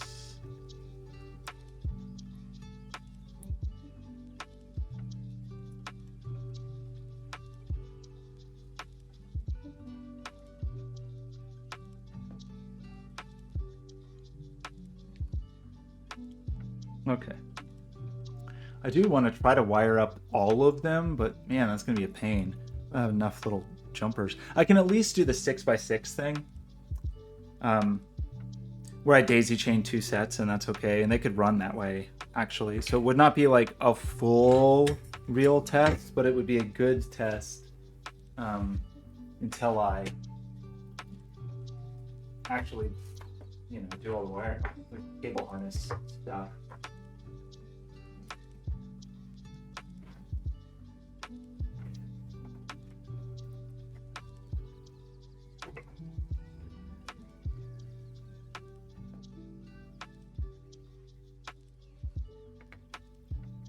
Yeah, what is it, like flux cleaner? What is that stuff? How do you clean flux?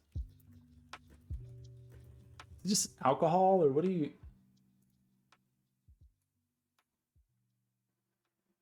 Okay, isopropyl alcohol. I don't have any right now. Okay, let's solder these babies. Weirdly, the teeny tiny capacitors have way bigger holes than the giant capacitor, because that's just how this board works.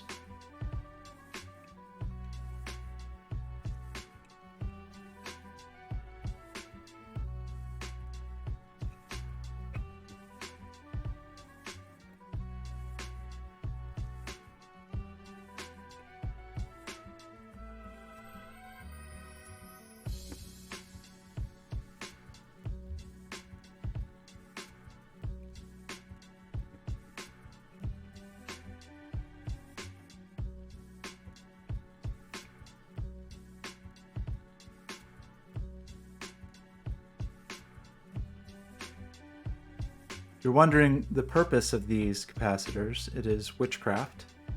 It's a kind of talisman where you just, after you've designed your circuit, you just sprinkle capacitors all over the board as kind of a sacrifice.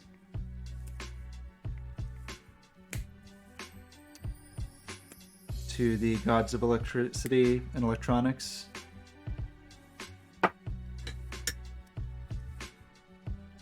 It's an offering. Make an offering, and then your circuit will be more stable. And that's not even, it's only partially a joke.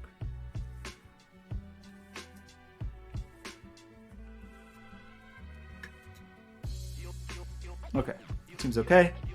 Looks reasonable. Not bad. Now we need to test it again. But just make sure I didn't do something like outrageously wrong, but this should do nothing but make the circuit more stable. It would be a tragedy if it somehow made it less stable. So I would kind of like to try to power this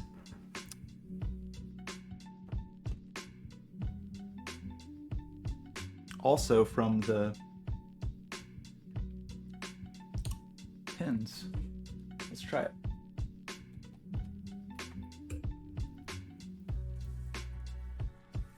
So let's do what?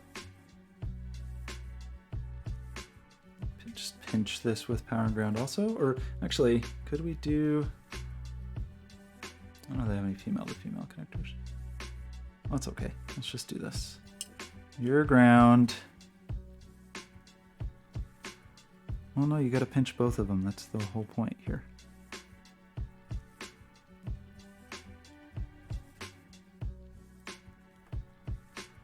Okay, that's not going well. Just hold it. Easy, right? Okay, do that. And then also hold this.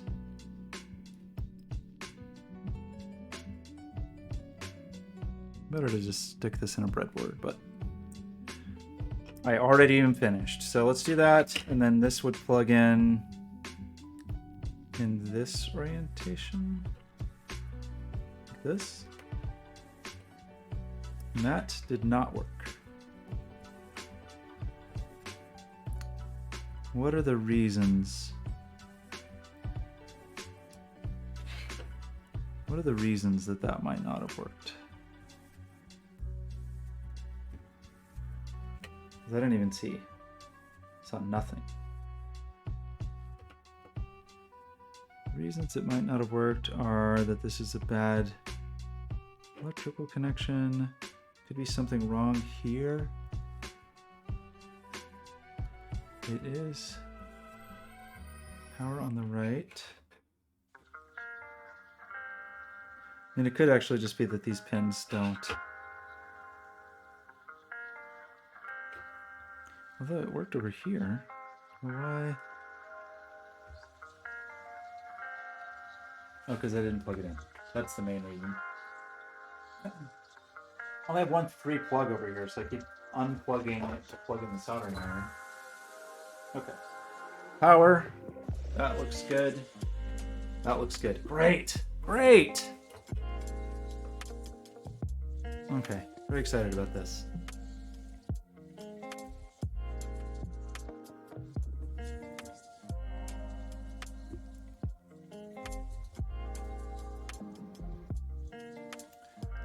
How do I turn off the lights? Oh, I can't do it with music. Hey Siri, good night.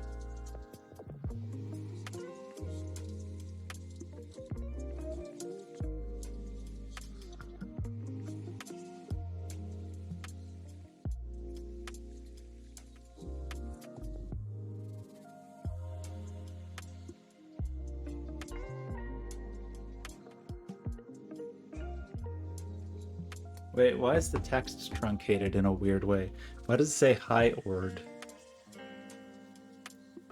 Is it because it's expecting a second length? Like expecting another...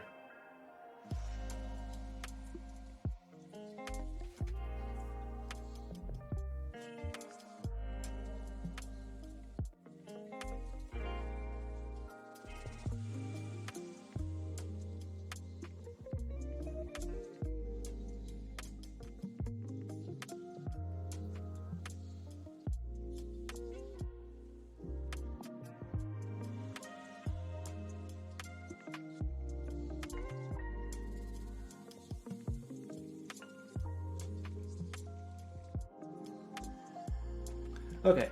Hey Siri, stream. Well, that's good. That went well. After, I mean, you know, first it went really poorly, but this time it went goodly. So, okay, that's good. That's very good news. I think the text is truncated in a crazy way because it's... No, that doesn't make sense, actually. Strips 12. LEDs per strip. That's the total LEDs. 256 times 12. It's like my math is off. Because that should never be true, right? That you would just partially truncate, unless I did something silly like in the initial buffer, it really is truncated.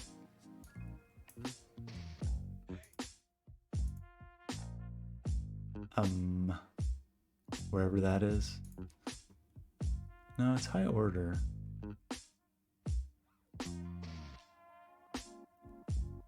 Oh, but I said it was only 8 characters long, and it's not.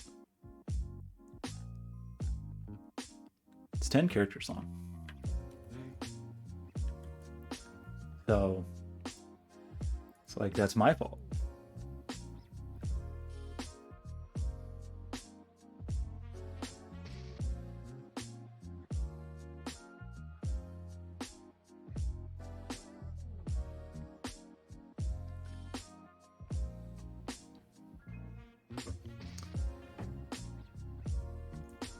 That didn't work. Okay, so here's the thing that is actually a question that I don't know the answer to. Like,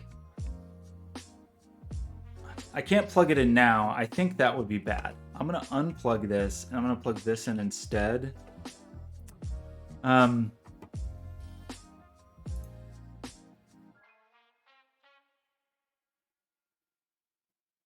It's maybe fine. I didn't, you know, there's no circuitry in here, at least that I added, that is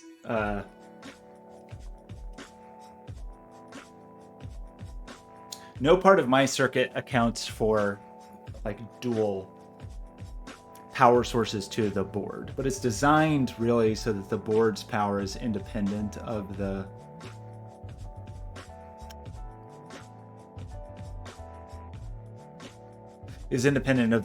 power for the LEDs.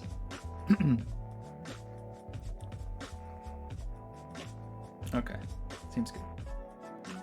Wow, everybody. It's a little toasty, but not bad. I mean, it is, in theory, doing the exact same amount of work that it would be doing in real life, right? It is. I'm trying to think of a way I could actually test this reasonably with the 12 individual panels. It's just going to be without having to do all the wiring, because that's going to be annoying. But I'm not too terribly worried about it. Okay, well, that was good. I feel like I've slightly redeemed myself.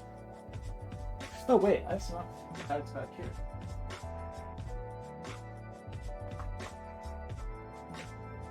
Of course.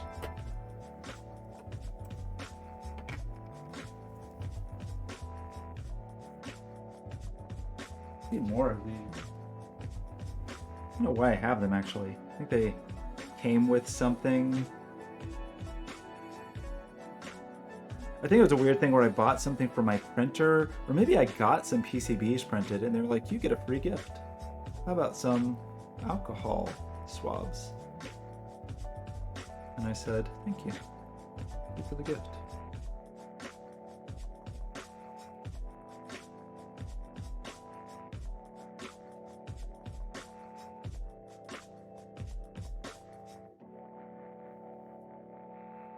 Okay, these are not ideal for this particular use case, I must say.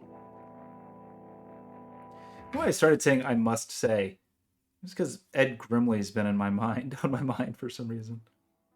I must say. Some of these connections do not seem like the the greatest of all time, but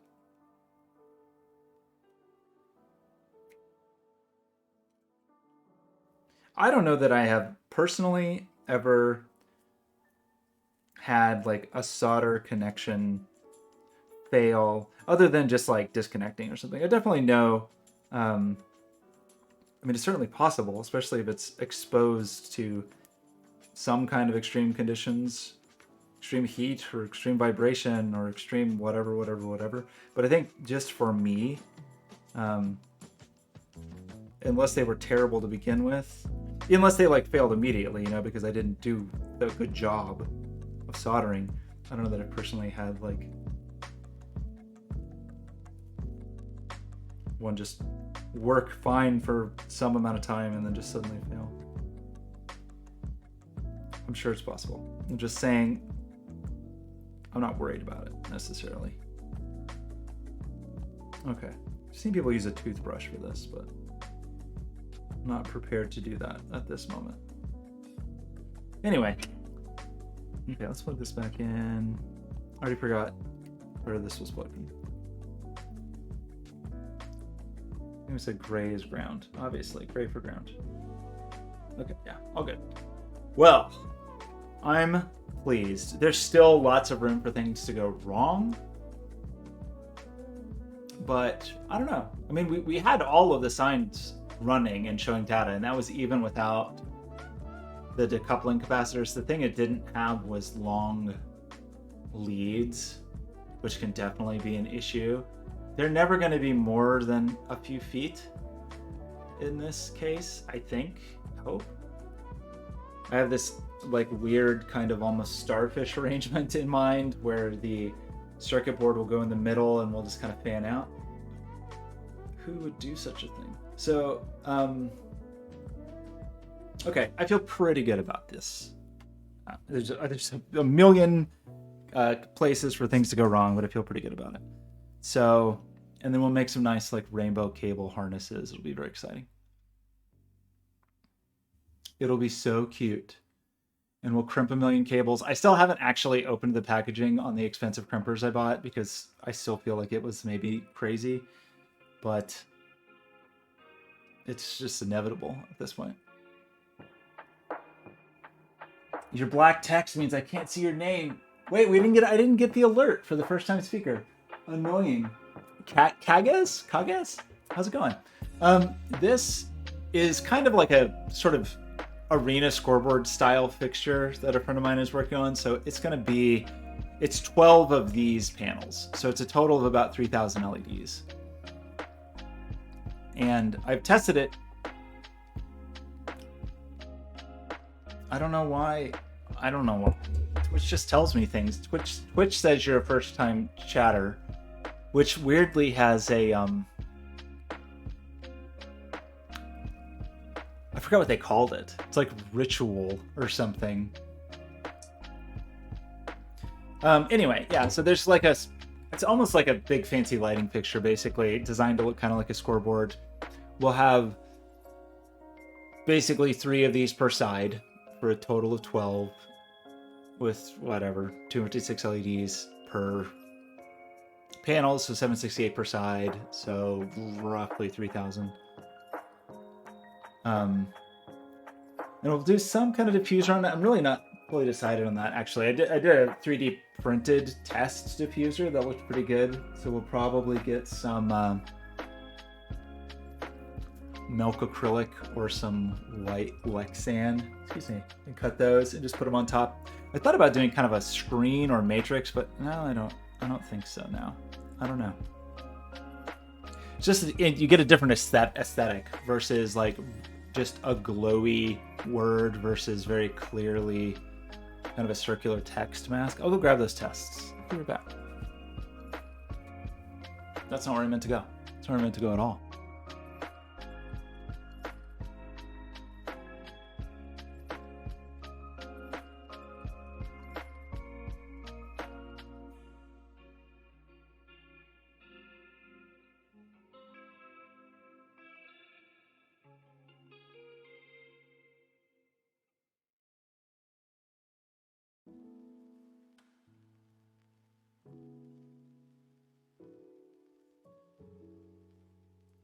definitely smaller. It's more like, it's going to be probably smaller than even a high school kind of stadium. It's just my friend Sean has a fabrication studio called High Order. Hey Siri, good night. And he's just building out his new space. So yeah, I think that looks pretty good. Like, and this is just with terrible 3D printed diffusion. And I had thought about doing something like this, but I just, don't short out the power.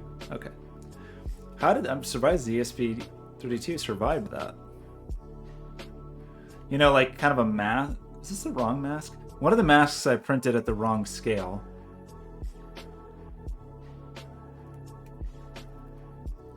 He doesn't make pickups now. He does like custom like furniture and fixtures kind of thing. We could put it behind, but I don't know. I don't think it...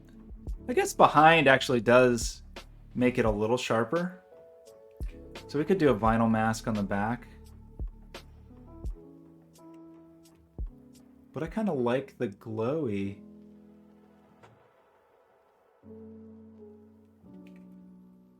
Oh, guitar pickup? Sorry, I thought you meant cool pickup trucks.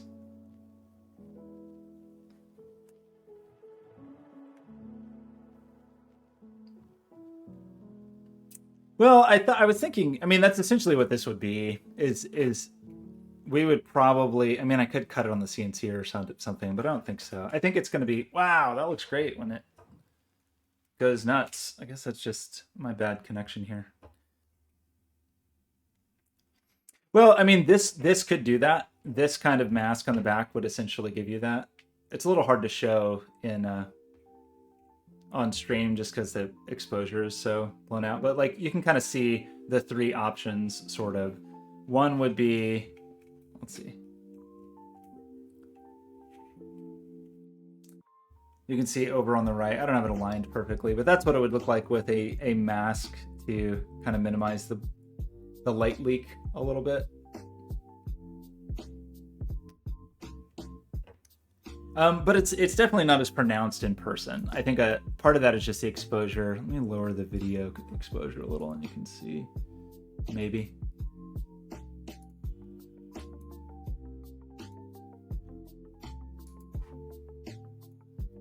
Maybe a square mask. But I kind of like this. I think the mask on the back. What we would do is probably just use the like Lexan or acrylic or whatever we use as the diffusion material, and then it's funny that you can see color because you can block out part of the. It probably doesn't pick up on video. Yeah, I see the color. It's because I'm accidentally masking just like one of the three little tiny LEDs. Okay, let me see your YouTube video. So here's the... Ooh, that's cool. It's very pretty.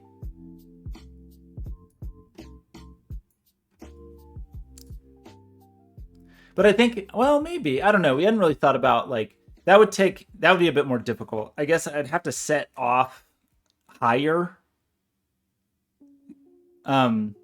This is just, that is really pretty. I wonder what this person used for diffusion. I mean, you can definitely see the fall off around. I guess you'd have to pop up enough. It'd be a little tricky, but not impossible. You would have to have some physical something probably to pull this off, like some physical little scrim or something. I could 3D print something like that. Well, this makes it look like they're inside little boxes, right?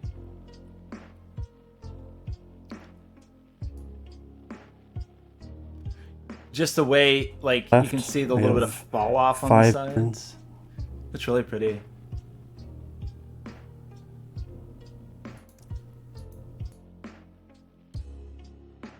I mean, it'd be like a grill almost, like you'd get on a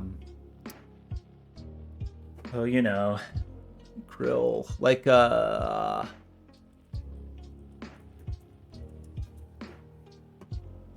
hey Siri, good morning. That was the wrong one. Hey Siri, stream.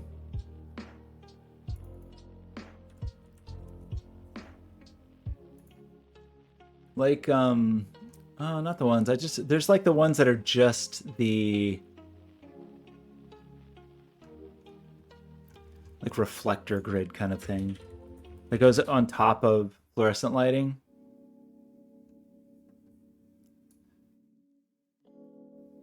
I mean, it's kind of like this, but way denser.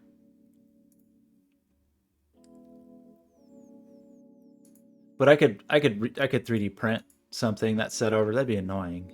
A slow print. But that's not a bad idea. I think he was into the round, but I'll definitely propose that. Wouldn't be too hard to just batch print a bunch of... I mean, it wouldn't be a batch, really. It would be like one at a time. Probably, I could only do 24 prints, probably. It's kind of like honeycomb, but it's not hexagonal. The thing I'm thinking of, at least. But it would definitely not be hard to make. So that is an interesting idea for sure, to get like really pixely. But I kind of like this circle, personally. I think it looks... I'm kind of into it.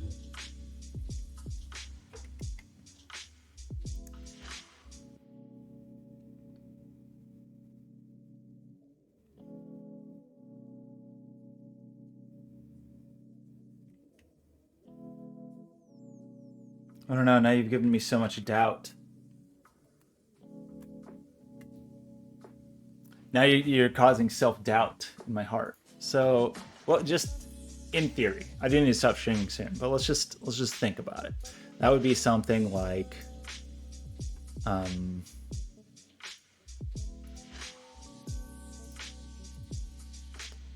probably like at the end of my free design. So, wait, I already have this. It would be this layout.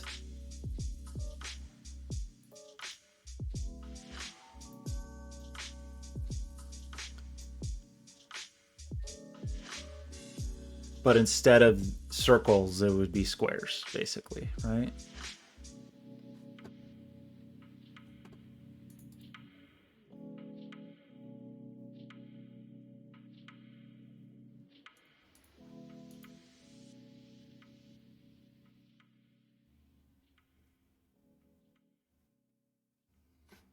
Yeah. Yeah, that's true. I could just 3D print one dude. The only thing that's a little annoying is to get that much diffusion, you do have to be like a non-trivial amount. That's maybe only like a centimeter. The thing that would be cool, the right way to do it, I wonder if I could, if you had like a really reflective filament. I've never even tried that. Is that even a thing?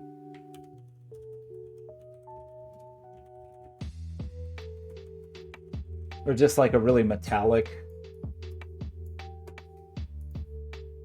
The 3D print a mirror.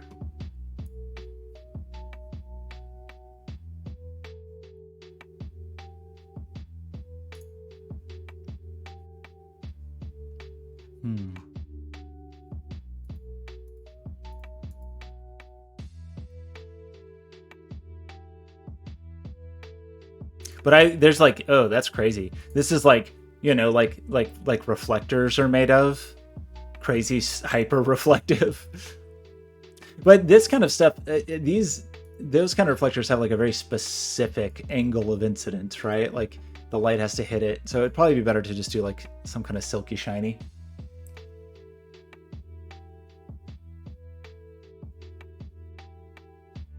No, I hear you. I will say it is much easier to read in person. It's kind of hard to pick up on camera, but it's pretty sharp in person. But I'm with you. I mean, I could do the same thing with this either way, right? Like same thing. I don't actually know how to duplicate a sketch. Is that possible? Can you just duplicate a sketch in Fusion?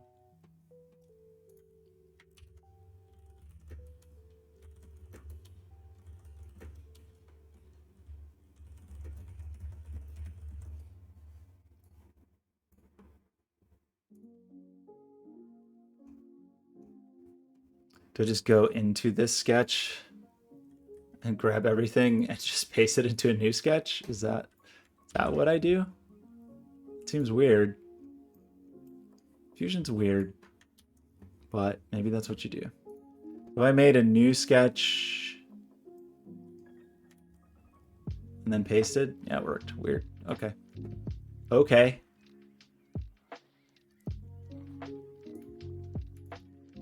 Okay, so we're saying what? That this would be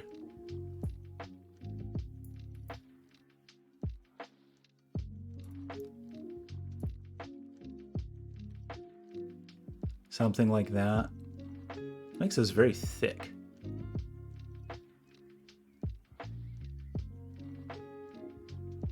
So that whole footprint. So what if it was 9 millimeters by 9? And then we deleted this. And then, wait, where'd my little...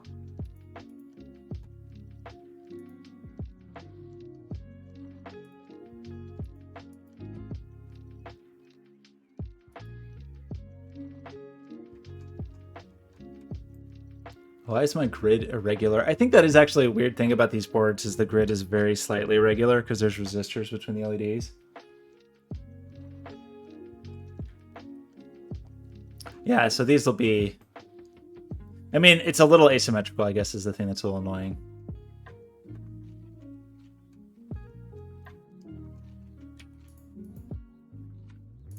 It's only 0.5 millimeter on the edge. It's not very much. But I don't want... I mean, if I really did this, I would go in and draw it such that it fit better, but...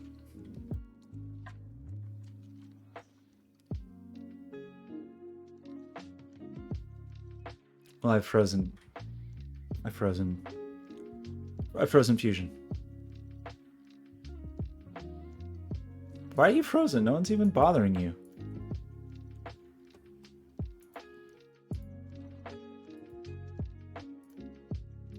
Okay, thanks for coming back. That's under 2.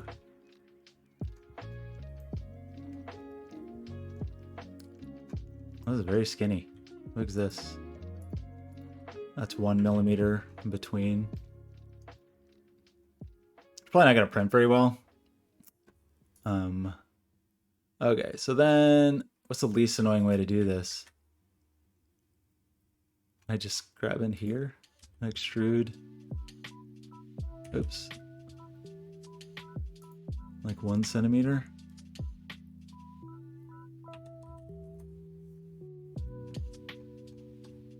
Wait, what just happened? Wait, okay.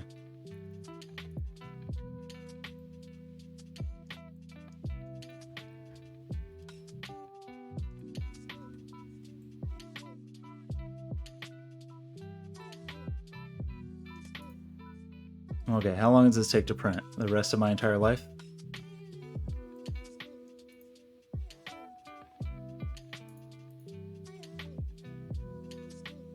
Print it at the lowest possible.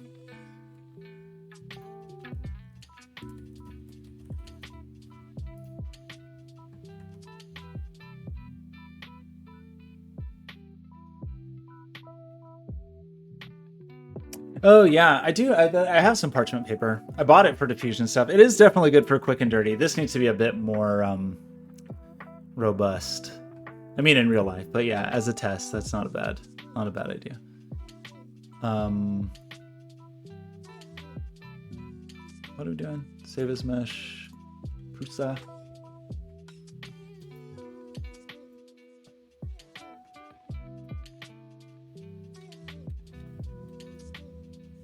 I'm gonna put the black filament on. Got white filament in there.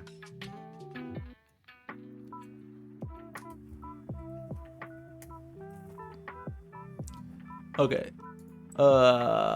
Draft. Super draft.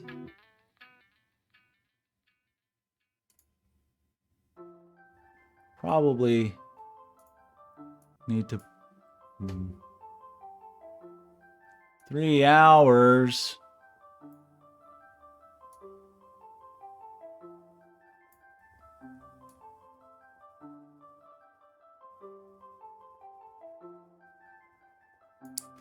can you do? Excuse me, super draft.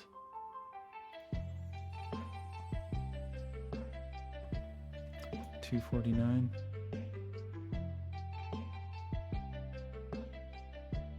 I feel like something's gonna go wrong with this print. So delicate.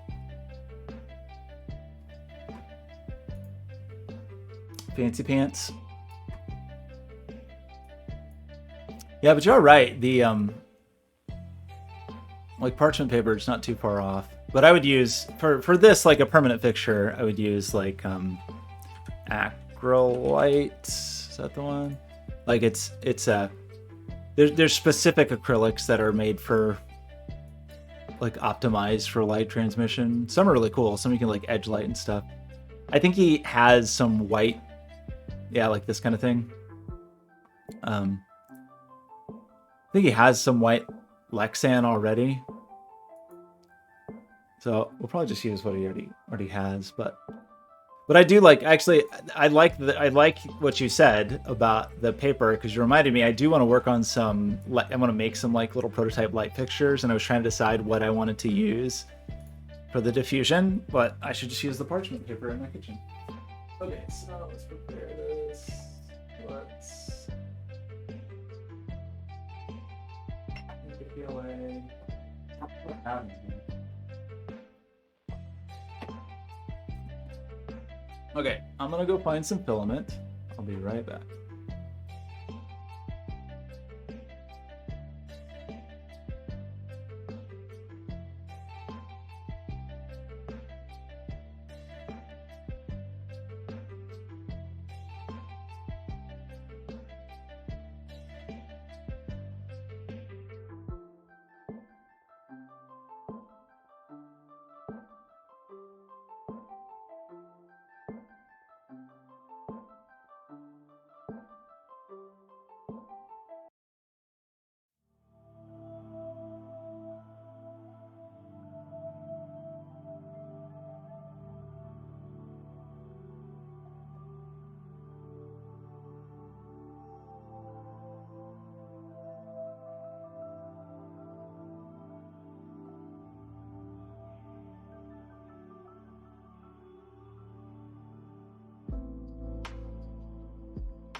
Look. So take out the white filament.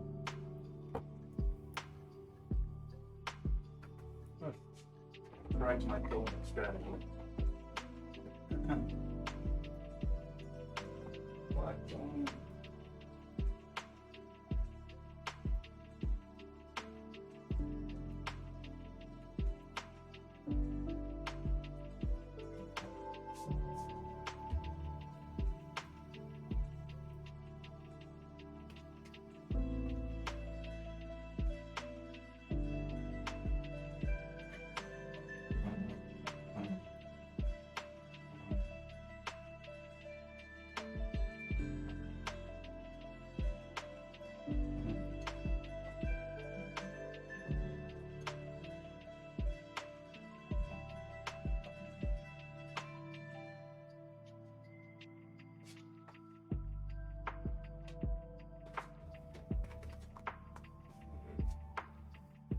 Oh, I don't have any Amazon filament.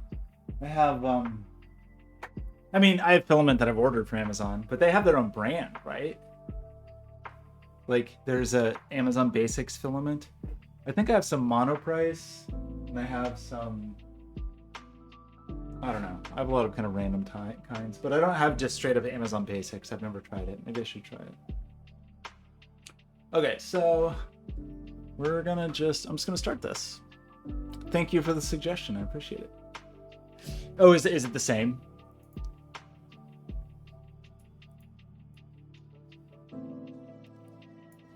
Let's see. Mask square.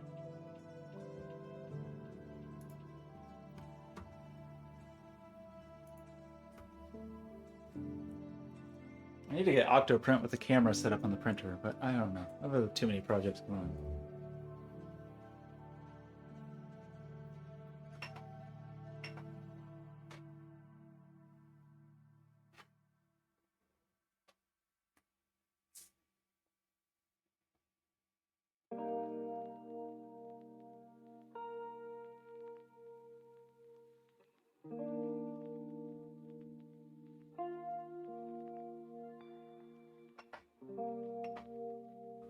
Okay. What kind of printer do you have? Yeah, I mean, I did find, well, I don't have it in here now. Whatever the last brand I bought with, there was I wanted some matte filament, and so I got some, and I can't remember what the brand was, but now I think it's my favorite filament. So I'm trying to go, this filament I don't like very much. So I'm trying to go through all my old filament, but, because before I would just buy whatever was on sale or whatever came my way, but I did find a brand that I like, and I can't, off the top of my head, remember what it is. Yeah, I get it. I mean, I definitely go through phases where I don't use it for a long time. I've been using it a ton lately because I've been working on this drawing machine. I just keep redesigning and reprinting the parts, and they're super thick parts, but it's in a pretty good place, actually. I need to, like, land that project, but it's in pretty... Like, the drawing machine part of it is working pretty well. I just want something to, like, hold the electronics and all that stuff.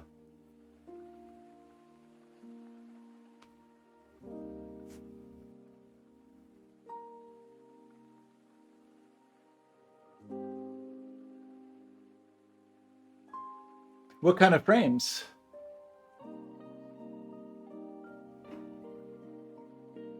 I mean, yeah, I don't know. It's one of those things where I feel if I pay money for something, I feel like I have to use it. And so the 3D printer, sometimes I will just print something just because it's like, I have to justify owning this. Okay, so you printed some nice red frames.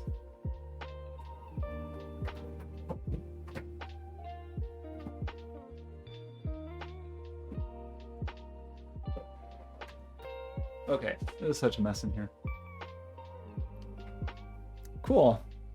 I've never done, I mean, I've certainly like printed parts for things, like for jobs for people, but I haven't actually just like done a print as a job. Okay, I was thinking maybe jumping back over to the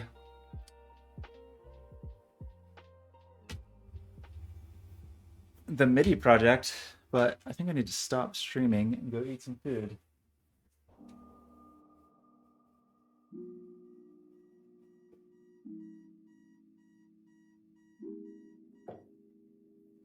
Okay, cool. Okay, wait. I asked you, and I'm sorry if I missed it, but how do you prefer to have your name pronounced? Kages?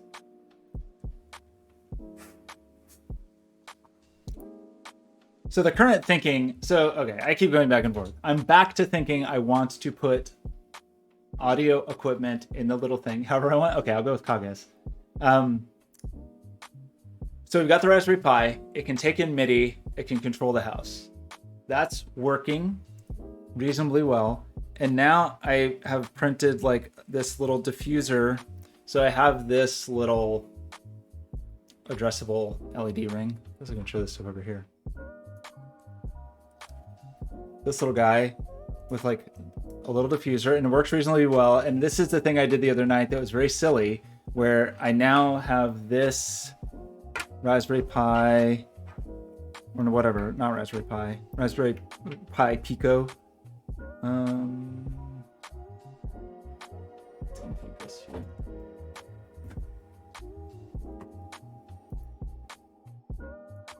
Nice. Ooh, those are tidy prints. Those look really good. So satisfying. I printed things like this to make little paintings. In fact, they look almost exactly like these frames that I printed because I was doing little watercolor paintings and framing them, and it was a very, very similar.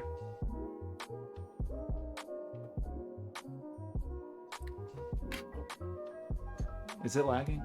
It wouldn't surprise me. Hello. Is the audio weirdly out of sync or something? Sorry. Anyway, I have very, very similar frames. They're almost identical, actually, which is funny.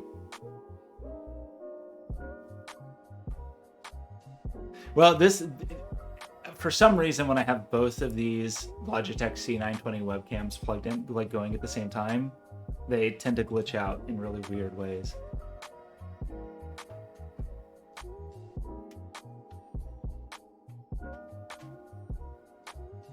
Okay, so anyway, the idea is, I don't remember what pins I used at all. I think it's only very specific. I think it's pin 6. I'm going to say it's pin 6. That's what I'm going to say. So let's say, I think it's raw power.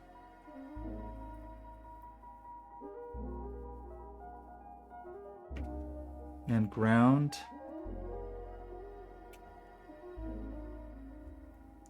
I think it was pin 6. 6.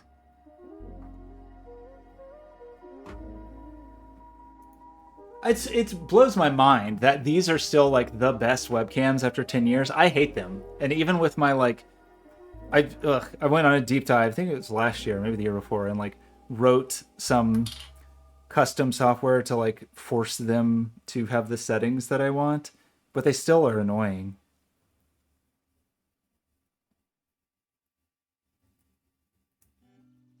Okay, was it this one?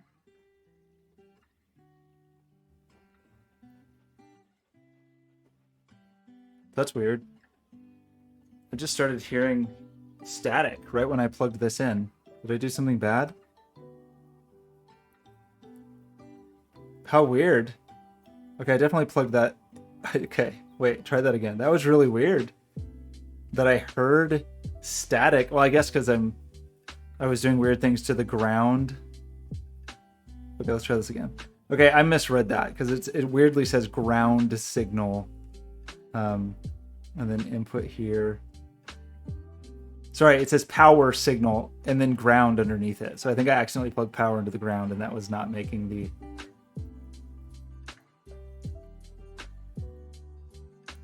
Okay. How's this? So that actually is power. That actually is ground. That actually is data in. And then we need to open MIDI, Pocket MIDI.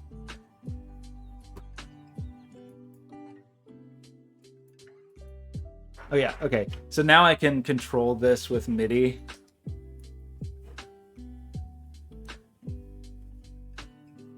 It will focus. Of course it won't. Focus. Focus. Thanks. Terrible cameras. Anyway, so I'm going to mount this on the front of an enclosure. Let's turn down the exposure a little.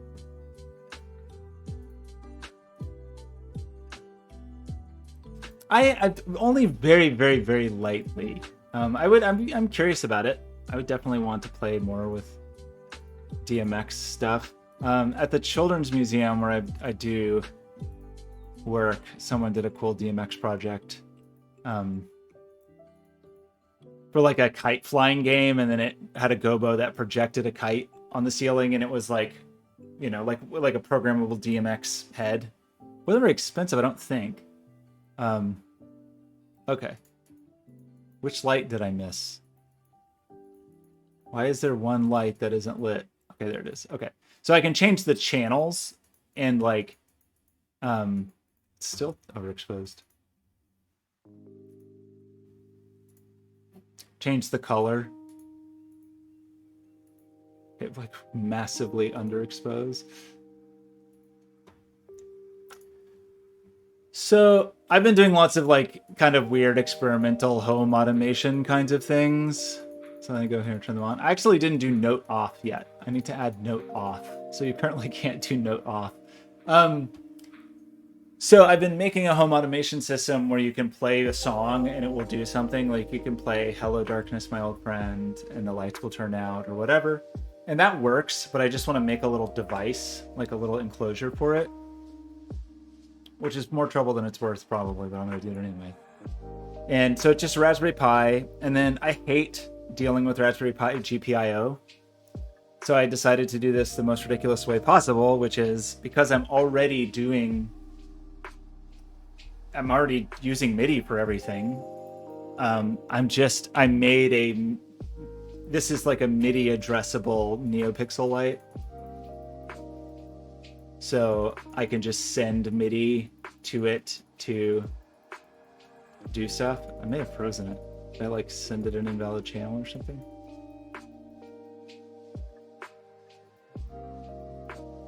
Oh no, there it goes.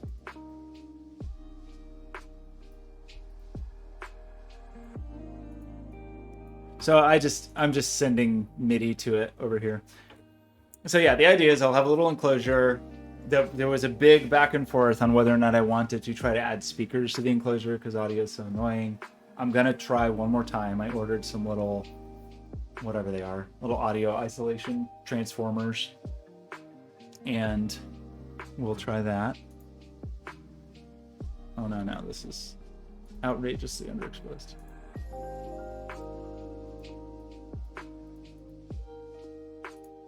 Okay, let's go. Don't look at my messy office. Just come over here. Look at the printer. Can't see anything.